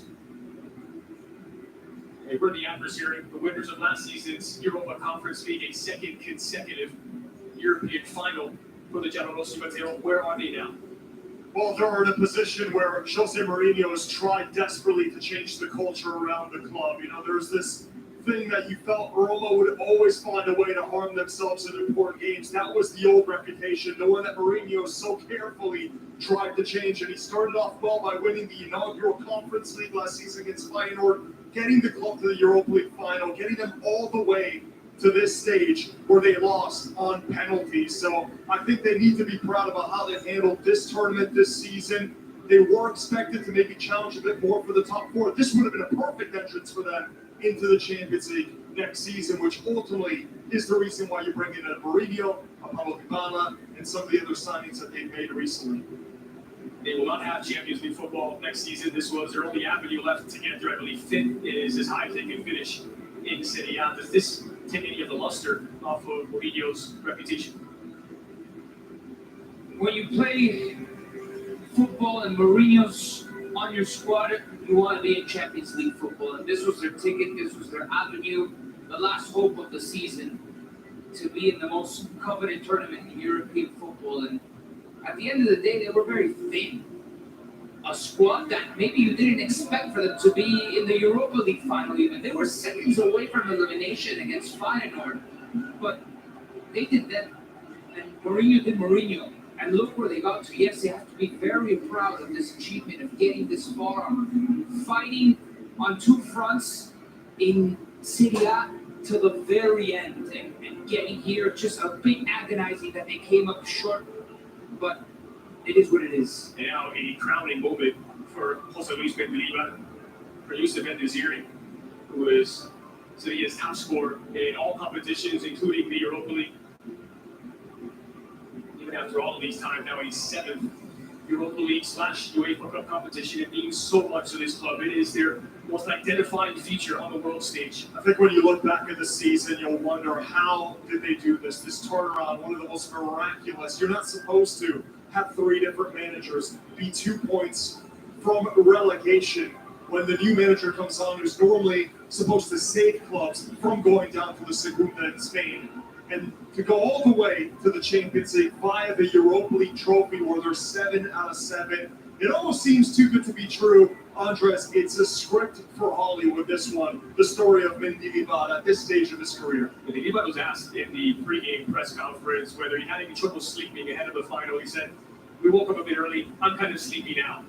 After the celebration is done, he's going to sleep like a baby, because Jose Luis Mendilibar and European stage were not phrases that went together up until today. It's unbelievable. Let me read you his career path. Baskonia, Bilbao Athletic, Baskonia again, Aurelea, Lanzarote, Eibar, Athletic, Valladolid, Osasuna, Levante, Eibar, Alavés. He is now in the Champions League if they sign his contract extension with Sevilla. It is unbelievable. Look at Jesus Navas. He's won this multiple times. 17 years ago, he was there when they won their first. He was there in Eindhoven. It's his 4th Europa League. This is the moment. Improbable as it may have seemed just 10 weeks back. After 147 minutes of football played, Sevilla and the Europa League, a 17-year love affair. From Eindhoven to Glasgow, 3 in a row in Turin, Warsaw, and Basel. Through Cologne and now Budapest on the list.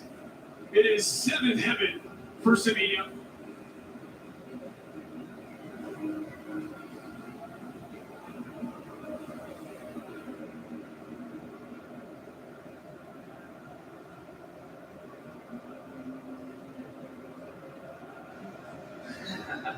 Collective achievement, and of course, you're going to have a hard time taking that trophy away from Jesus Navas right in the center of your picture. He's won it 4 times and he's celebrating as if it was the first. At the beginning of the season, to put it all into context, the president of Sevilla, Pepe Castro, the fans were asking for his resignation. Dimita Pepe Castro signs outside of the sporting complex, and he turned it around, had to turn it around twice because they fired Lopetegui, they fired Sampaoli, and he found not only the solution, but a championship winning modification to his coaching staff, and Mendilibar has delivered in ways that maybe none of us could have imagined. The architect Pepe Castro and Monchi of those handful of Europa Leagues from the last decade and a half, and it seemed like it was all going to go sour, and look at this, right where they belong. And Bono, the hero of this Europa League final, he makes 3 massive stops to give Sevilla a 7th Europa League crown. Pepe Castro, who you mentioned, is now presided over the last 5 Europa League titles for Sevilla. And look at this sea of white, this Andalusian euphoria. They travel in hordes wherever Sevilla play these finals with the expectation that they will win. And so far they have been right. Acuna, who could not play a part of this, he was sent off late in that second leg semi-final against Juventus, traveled with the team. The Argentines, 3 of them World Cup champions. Do stay with us for more post-game coverage over on Paramount Plus, where Poppy Miller and the boys will take you through all of the repercussions of this terrific Europa League final. For Matteo Bonetti and Nico Cantor, I'm Drake Cordero. Thanks as always for joining us. Until next time.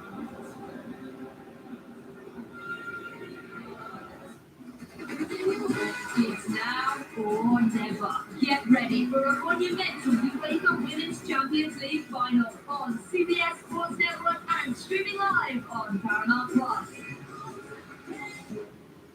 Wingstop has 12 flavors of chicken sandwich. In my day, we had 1 flavor, chicken. Now they have garlic parmesan, mango habanero, and lemon pepper. Give it the flavor at Wingstop. Watch this. When you watch me play, you support all of us. Are you sure your daughter for future members? Take the shot. Drive, team up, win. When you watch me play, you prove we deserve more media coverage. When you watch the game, You change the game. The majority of my patients with sensitivity, I see irritated gums and weak enamel. Sensodyne sensitivity gum and enamel relieves sensitivity, helps restore gum health, and rehardens enamel. I'm a big advocate of recommending things that I know work.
Yes, Wednesday Nature Attack, the shadow where we got a lot to do today. On the Wednesday after Memorial Day, we're taking a look at the baseball standings for the first time. Midweek musing style. We're in it now. Denver Nuggets head coach Mike Malone doesn't want to hear that the Miami Heat are 18. Proverbial records out the proverbial window, as they say. This is the NBA Finals. And I get it. I hear it. But make no mistake, this Denver Nuggets team is built for the moment. And I believe the Denver Nuggets are absolutely going to rock the Miami Heat. Now, I'm not going to talk about busting out brooms or this being a sweep, but Denver is loaded. And Nikola Jokic is an all-time basketball player. He's Wilt Chamberlain meets Mozart. And what Nikola Jokic has done this postseason is special. And then you consider Jokic doing it with Jamal Murray. Jamal Murray has been an assassin. And these guys are at a historic pace. It's not hyperbole or exaggeration. I mean, look at what they're on pace to do in terms of being the first duo to average 25, 5, and 5. It's insane. And the Denver Nuggets are deep. The Denver Nuggets are talented. The Denver Nuggets have this incredible ability to go bludgeon teams. And you watch them play, and you understand what KCP brings to the table. You understand what Michael Porter Jr. brings to the table. You understand what Aaron Gordon, who was an all-star in Orlando, what he brings to the table. Nobody loves and respects the Miami Heat more than me. We've been leading the charge on that with Riley and Spoelstra and Jimmy Butler and the role players. But make no mistake, as we get set to start the NBA Finals tomorrow night, this is a series where the Denver Nuggets are rightly massive favorites because the Denver Nuggets are clearly the vastly superior basketball team. I'm very motivated. I'm very excited to be able to have those opportunities to go out there and prove what I have before and even better. And that's the goal, is to be better than what people last saw me. And yeah, I mean, honestly, people are entitled to their own opinions, but at the same time, you gotta respect their opinions. And this 2 years of football. So if I was in their shoes, I wouldn't put myself in that position either. I gotta go out there and prove it, and that's what I'm looking forward to. So those opportunities from me this upcoming season, I have to take advantage of it. Browns quarterback Deshaun Watson, highly motivated to prove he's still a top quarterback in the NFL after a tumultuous first season in Cleveland. I'm telling you, don't sleep on the Browns this year. And obviously, everything that happened with Watson, that was his own doing. The numbers were awful. He barely played. He wasn't focused on football. He couldn't practice. Go back to 2020. This is who the Browns traded for, when Deshaun Watson was one of the 5 best quarterbacks in the National Football League. And I think that the Cleveland Browns are going to have the ability to win a minimum of 9 games. This team still has a ton of talent. The schedule is favorable. I think Watson is going to play like the quarterback we saw in Houston in 2020. And they've just got dudes. Nick Chubb is a piece. Amari Cooper is an excellent player. Myles Garrett is a phenomenal stud. The defense is truly loaded. Kevin Stefanski is really good at calling plays. Remember when everyone thought the Cleveland Browns would make a Super Bowl run a couple of years ago? That ship has obviously sailed, and I'm not even here to scream playoffs, but I think the Cleveland Browns are going to be a force in the loaded AFC this year. And I believe Deshaun Watson is going to get back to his elite ways at the quarterback position. Much more to do in the Sizzling edition of Time to Shine. What's the best division of baseball? Is there a clear-cut favorite in the National League? Who wins the AL West? Some midweek music on the MLB season. Next. Mass General Brigham. When you need some of the brightest minds in medicine, this is a leading healthcare system with 5 nationally ranked hospitals, including 2 world-renowned academic medical centers. In Boston, where biotech innovates daily, and our doctors teach at Harvard Medical School, and the physicians doing the world-changing research are the ones providing care. There's only one Mass General Brigham. You like that bone? I got a great price on it. Did you see my tail when that tree box showed up? Oh, I saw it. Sorry about the pause. Can we just say base like normal people? Sorry. I always wondered what it would be like to have a tail. Maybe it did one time. Maybe 1,000 years from now, I'll be tailless using that chewy app to get you great prices on treats. I'm pretty sure it takes more than 1,000 years. Foz. Pets aren't just pets. They're more. Foz. Save more on what they love with everyday great prices. Best your best summer is Summer of Dash Pass. Sign up now. Hey, it's me, your skin. Help me maintain my moisture balance with CeraVe Hydrating Cleanser. We can't pay any of our bills. We have a baby on the way. She is the victim of the West Side Ripper. Look, we make a podcast about this together. We own this story. It's gonna change our lives. Come on, bad behavior. If grilled cheese and a double cheeseburger got married, their combined assets would include 2 seasoned beef patties and 3 pieces of melty American cheese. At their wedding, we give them a Texas toast. Sonic $3.99 grilled cheese double burger and tot steel. Introducing the Ferrero Rocher Chocolate Bar. Crunchy hazelnuts, smooth chocolate, creamy filling. Make any moment worth celebrating. Ferrero Rocher. When Arby's added bacon to the Wagyu Steakhouse burger, it was like, not bad. But then Arby's grabbed that peppercorn ranch and has never felt more alive. Arby's, we have the meat.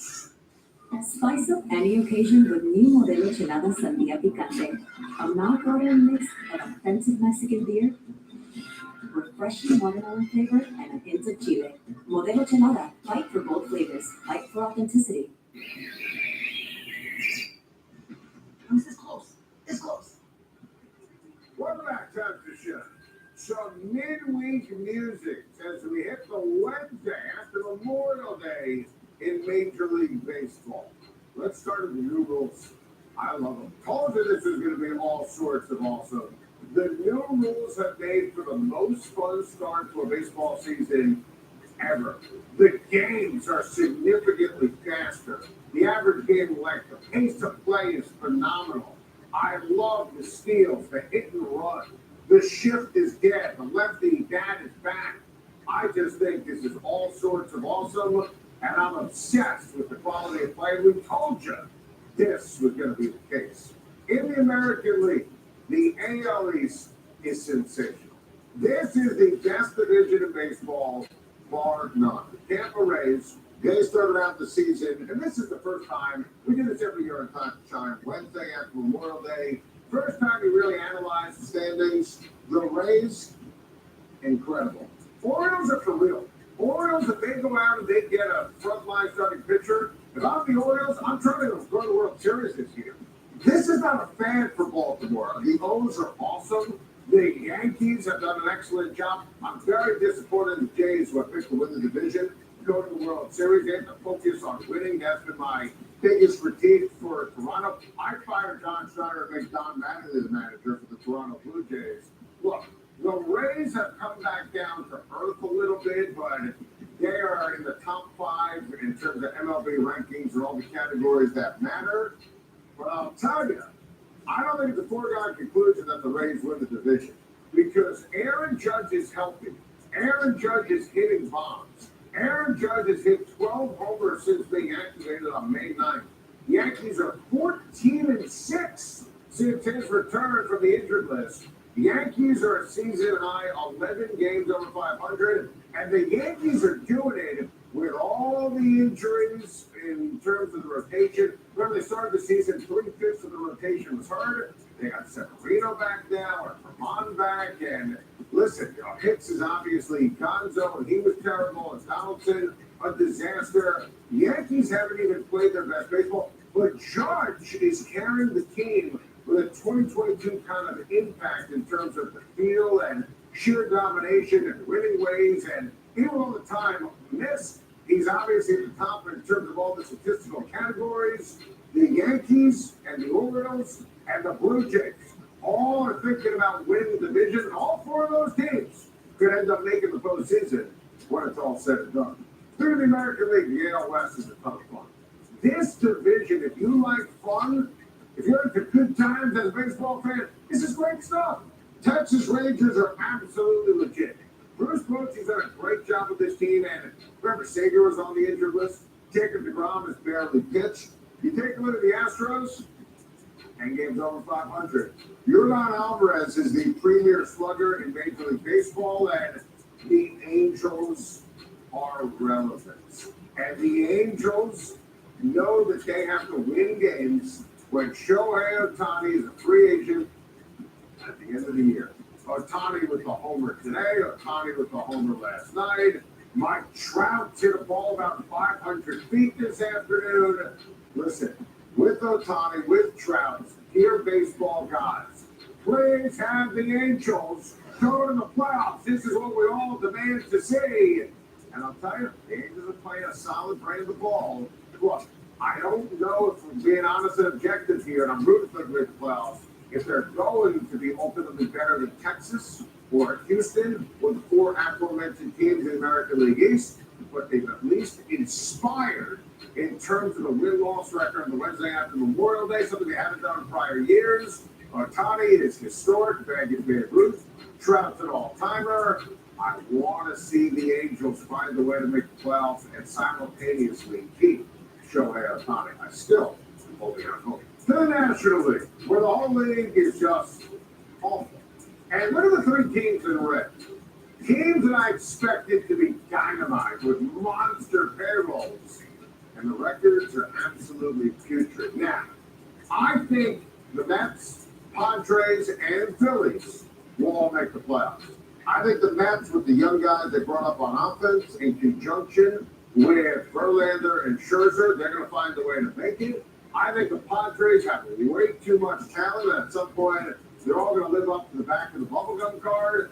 Phillies make me nervous, but look, Trey Turner's batting average in the toilet. He will obviously get hot and live up to the contract they signed him to in the offseason. Bryce Harper is now healthy. They need more pitching in Philly. And listen, we talked preseason.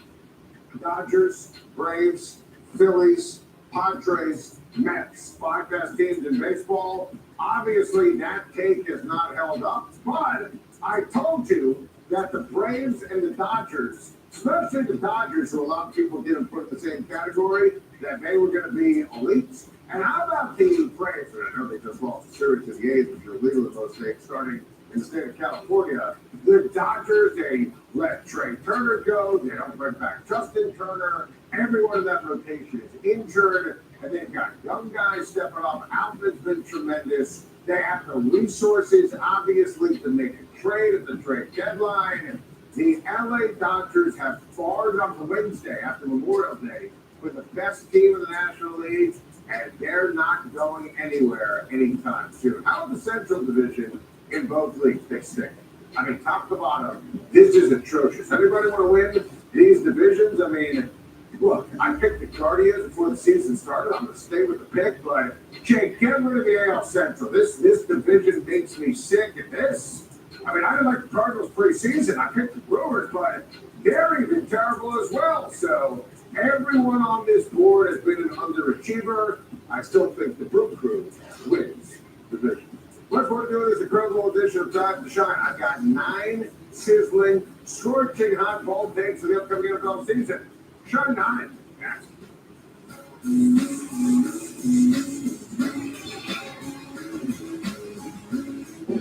USAA? Yeah. They have awesome rates on coverage for our car, home, and stuff. She has a lot of stuff. Dad. A lot of cool stuff, honey. But USAA also has banking, credit cards, and loans. Plus advice and other perks. Only for emergencies. Thanks, Mom. And it's all in one spot. So we know she's all set because we've got USAA. USAA, more than you might think, for the military community and their families. At Domino's, we are obsessed with delivery. And we hate seeing other guys deliver soggy fries. So we took crispy, golden, hot. And we loaded them with pizza toppings. Domino's new loaded tots are made to be delivered. Pizza and tots. What else could be better than that? Are you a new AT&T customer looking to upgrade your phone? We trust. Locked into your contract for 3 years. Introducing the Easy Unlock. Bring your AT&T locked phone and T-Mobile will pay it off and give you one of the latest 5G smartphones free. Free and full now at T-Mobile. UMGC has been absolutely instrumental in my post-military success. after doing about 8 years active duty, additional 4 reserves, I decided that I wanted to go after that lifelong dream. Since graduating, I've gotten promoted and I'm able to operate with confidence now because I now have the technical expertise and broader skill set with the tools that UMGC has given me. I feel I can accomplish anything. Learn more. Download the Fry's app today to save big with personalized coupons just for you. Go to your happy price, Priceline. Sweet tarts. Candy is just one thing. When I got Sweet Tarts ropes that are both sweet and tart, don't you want something that's both? I do. Cars, people. The gate between earth and heaven is opening. The fate of your world hangs in the balance. Everything is more connected than you think. After you finish with your delicious Snow Ice Pink Lemonade, use the bottles for a fun DIY project. I turned this into this. And I turned my bottle into a vase too. So we both did amazing things. How long did that take you? My advice, choose Snow Ice. For memories that last and produce that lasts longer too, only Frigidaire's Crisp Seal Fresh Crispers have an antioxidant filter to help you waste less food. Frigidaire.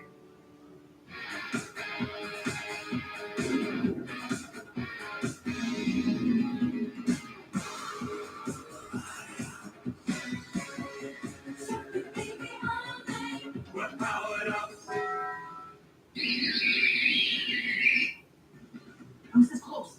This close. What about time to shine? 99 days until the NFL season kicks off, which means we have our annual 9 bold predictions for the upcoming season, Shine 9 style. Let's start with number 9. The New Orleans Saints get the 1 seed in the NFC. Now, I'm not suggesting they go to the Super Bowl or they're the best team, but look at this schedule. It's like they called the league and said, can we play Tennessee and Carolina and Green Bay and Tampa and New England and Houston and Jacksonville and Indianapolis and Chicago to start? That's 9-0.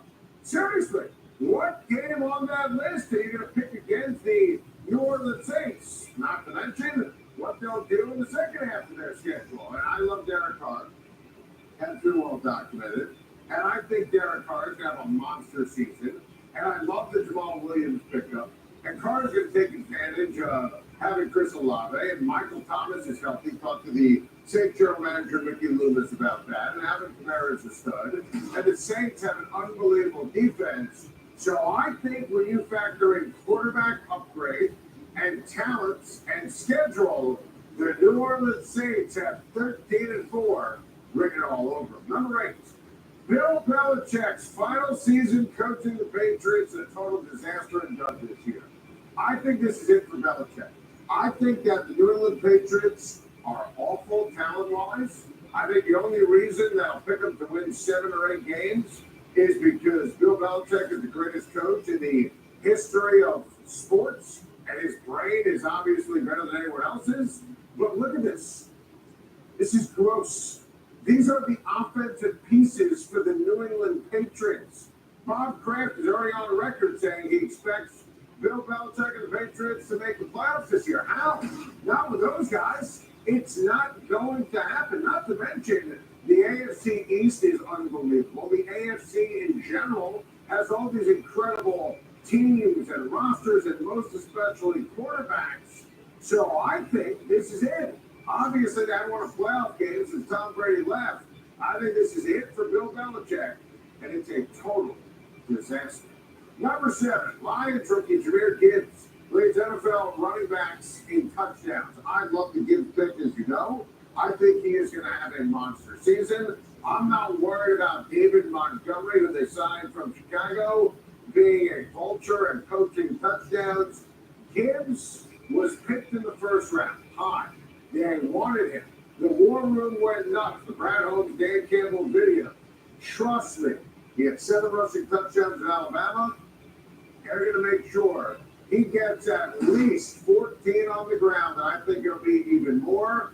Gibbs is going to have a monster season for both reality and fantasy. Number 6, Browns pass rusher Myles Garrett wins Defensive Player of the Year. Last year in this spot where I said it was going to be Nick Bosa, and we nailed that. I think Myles Garrett is an absolute superstar. I think that having Darius Smith on the opposite side is going to help him.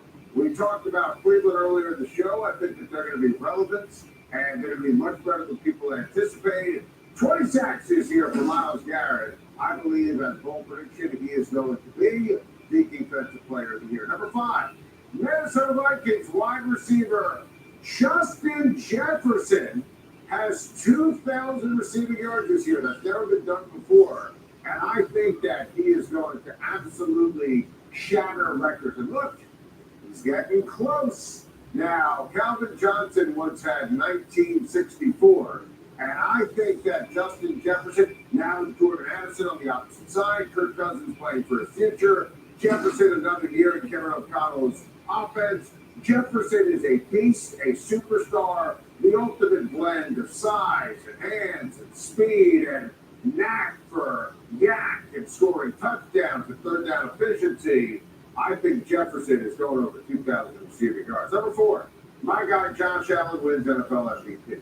For all the discussion about everybody else, Josh Allen is an absolute star. And listen, he's always been locked in, but his commentary, Sean McDermott's commentary, Allen more locked in than anyone else. I think that he knows the necessity of getting that 1 seed, home playoff games in lovely Western New York. You saw what happened last year, obviously, with the Minnesota disaster and then the road Miami game. Look, these weapons are good. They're not great. Josh Allen pulls the pieces together. I think that the connection with Diggs is special. I think he's going to maximize Gabe Davis. Can't wait to see how he makes Dalton Kincaid into a reliable target. James Cook is going to give him balance. Josh Allen, your MVP for 2023. Number 3, I want you to stay with me on this. Sam Darnold's 49ers beats Aaron Rodgers' Jets in the Super Bowl. That's a great headline, right? You know, Sam Darnold beats the Jets. Now, listen, I think Sam Darnold's going to play. I'm just telling you right now. How many games is Brock Purdy on schedule? I know John Lynch is on Sirius XM NFL Radio saying Brock Purdy is meeting every check mark in terms of his recovery. Great. I like Brock Purdy. I love Sam Darnold's talent. I've always wanted him to have these amazing weapons like McCaffrey and Debo and Ayuk and Kittle around him, and have brilliant coaching like Kyle Shanahan, who is an absolute gem. And if you have Kyle Shanahan, I mean, think about the awful coaching that Darnold's had in his career. I mean, Carolina, before that, Adam Gase. Now, the Jets, I think this is a Super Bowl caliber team. And again, it's May, so we don't put our picks in pen until the Wednesday after Labor Day. You know the deal on that. But yes, I'm right now considering the Jets or the Bills to take on the 49ers. Both these teams have unbelievable defense. Aaron Rodgers is going to change everything on offense for the Jets. And I think that San Francisco is the best team in the NFL 2 through 53. They need stability at number 1 in terms of the most important position, the quarterback position. And I think Darnold can play, whether it's Darnold, whether it's Purdy, whether Darnold's Niners win the Super Bowl and Darnold's on the bench. This is a late May bold prediction. Again, we'll lock in our official Super Bowl prediction on the Wednesday after Labor Day. Number 2, Packers finished with the 2nd worst record in the NFL. The Green Bay Packers will be miserable this year. Jordan Love. Jordan Love! Jordan Love can't play. Jordan Love was a reach of a draft pick. Jordan Love is awful. And this isn't being fair to Jordan. Nothing around him. I mean, I want you to take a look at the last 3 names on this list. Reed, Wicks, Musgrave. Who the hell are these guys? Not to mention, I like Downs, I like Watson. They're obviously inexperienced. You trust Matt LaFleur to maximize this team, and the defense is good, not great. Jordan Love is one of the worst quarterbacks in the league, and I think the Green Bay Packers are going to be the 2nd worst team in the NFL this year. And the number one bowl prediction for the upcoming season, the Arizona Cardinals finish 0-17. They will be the worst team in the NFL, and they're going to win the Caleb Williams sweepstakes. And I look at the schedule, right? I think the most winnable game is actually Washington, week 1, with Sam Howell. But Washington has dudes, and the fans are going to be amazing in Washington because Ding Dong, the witch is dead with Daniel Snyder. I mean, look at this schedule. I mean, they're not beating the Texans, telling that right now. Not going to happen. So, 0-17, which will be the best thing ever to happen to the Arizona Cardinals because Caleb Williams is ultimately a quarterback with Patty Mahomes' traits. So take that, Detroit Lions. There's a new sheriff in town. The Arizona Cardinals are going to be historically awful, which is going to be the best thing ever for the Arizona Cardinals. Or wait, there's more than that.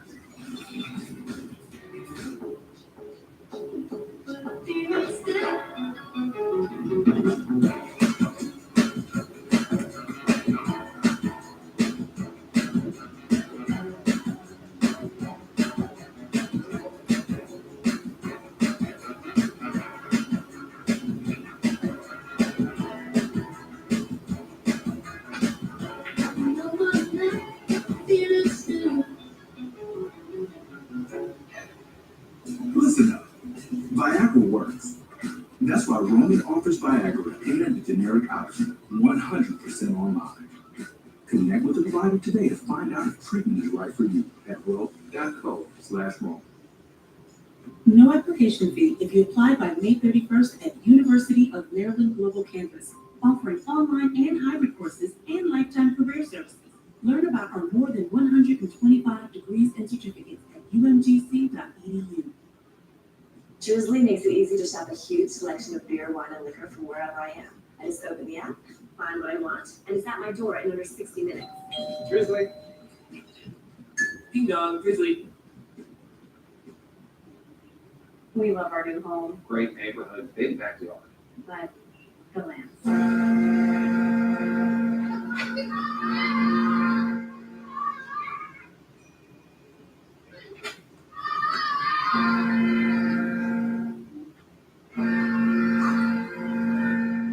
At least Geico makes bundling our home and car insurance easy. We saved a lot. For bundling made easy, go to geico.com.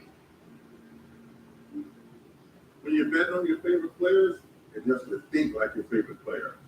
Looking good, young Chuck. You too, old Chuck. Getting better with age. Like a creamy Dutch Gouda. And same game parlays on FanDuel are the best way to bet on your favorite players. Hey, I'm in the championships I'm going to win. Wait, don't tell me. I want to be surprised. You're going to be surprised. New customers get no sweat first bet and get up to $1,000 back in bonus bets if you don't win. FanDuel, official partner of the NBA. How'd you know what I'm losing there?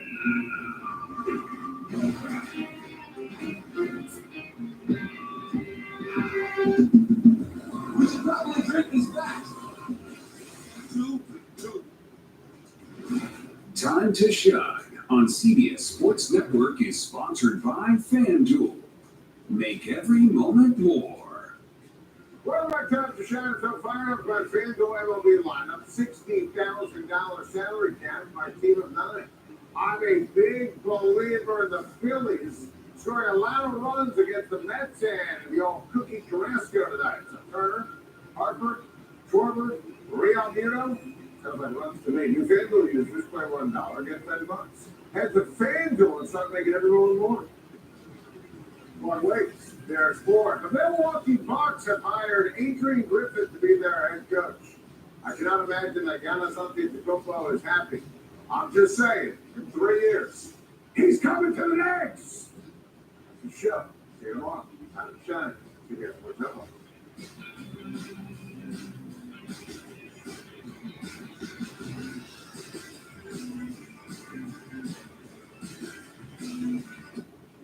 Alan Lee took down event 4 for over $200,000. Now he's at back-to-back final tables. Can he make it back-to-back wins? Among those standing in his way, the one, the only, the poker brat himself, White Magic, 16-time bracelet champion Phil Hellmuth, going for his first ever win at the U.S. Poker Open. It isn't July 4th, but fireworks are about to go off.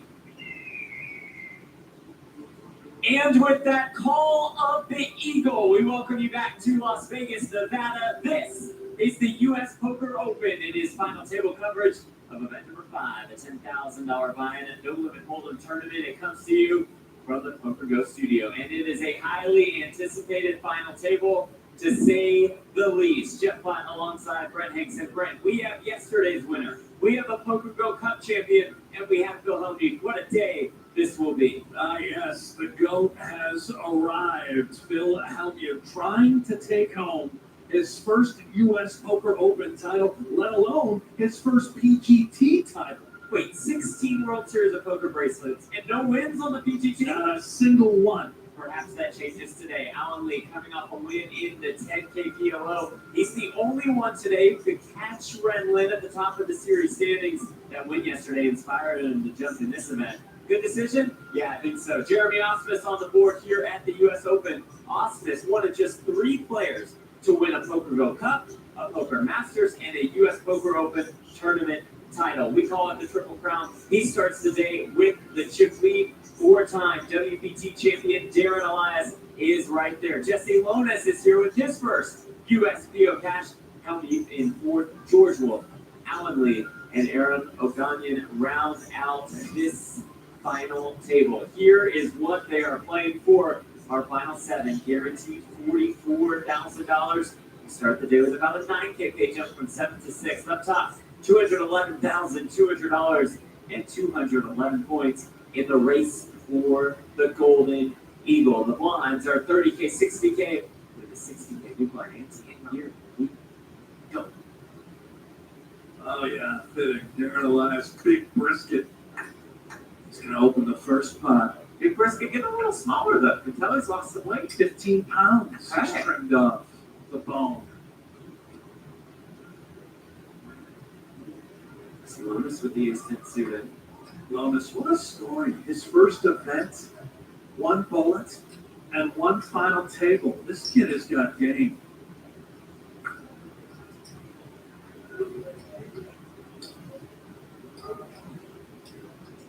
Calls here. Hellmuth. The big one wants in with the 6-4 suited. Rolling down the street in my 6-12.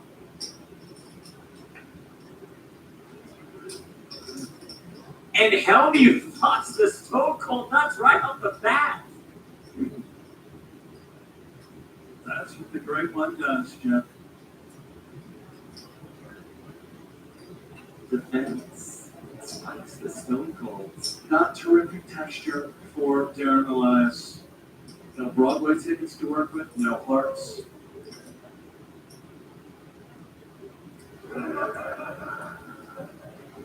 Checks around.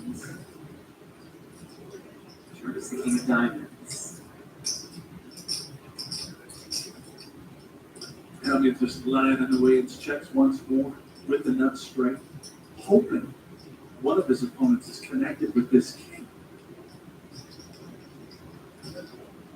Elias sees the door open to fire. He's going to take the bait.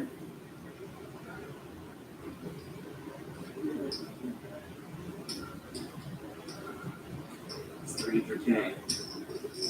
That will clear up Lotus, but we know it will not clear Hellmuth.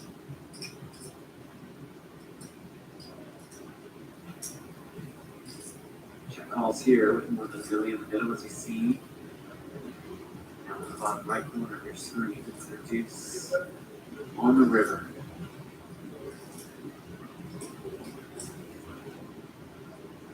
$450.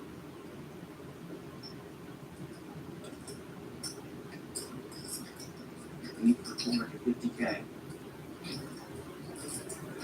Darren, a little perplexed, thinking, look at this guy check on the flop board, check on the turn line. Now he's leading into me. How strong can this hand be? There's one for Phil Hellmuth right off the bat. Hey, how long till we can see the hand? I want to see the right away. Yeah, we can see the first hand.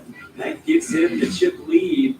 And Brennan must be because of a 6-week plan. So So all the fruits and veggies, limiting the whole grains and seeds, no dairy animal products, and look at the results. Down 17 pounds, the cholesterol levels down, and he made a final table, Jack. Perfect.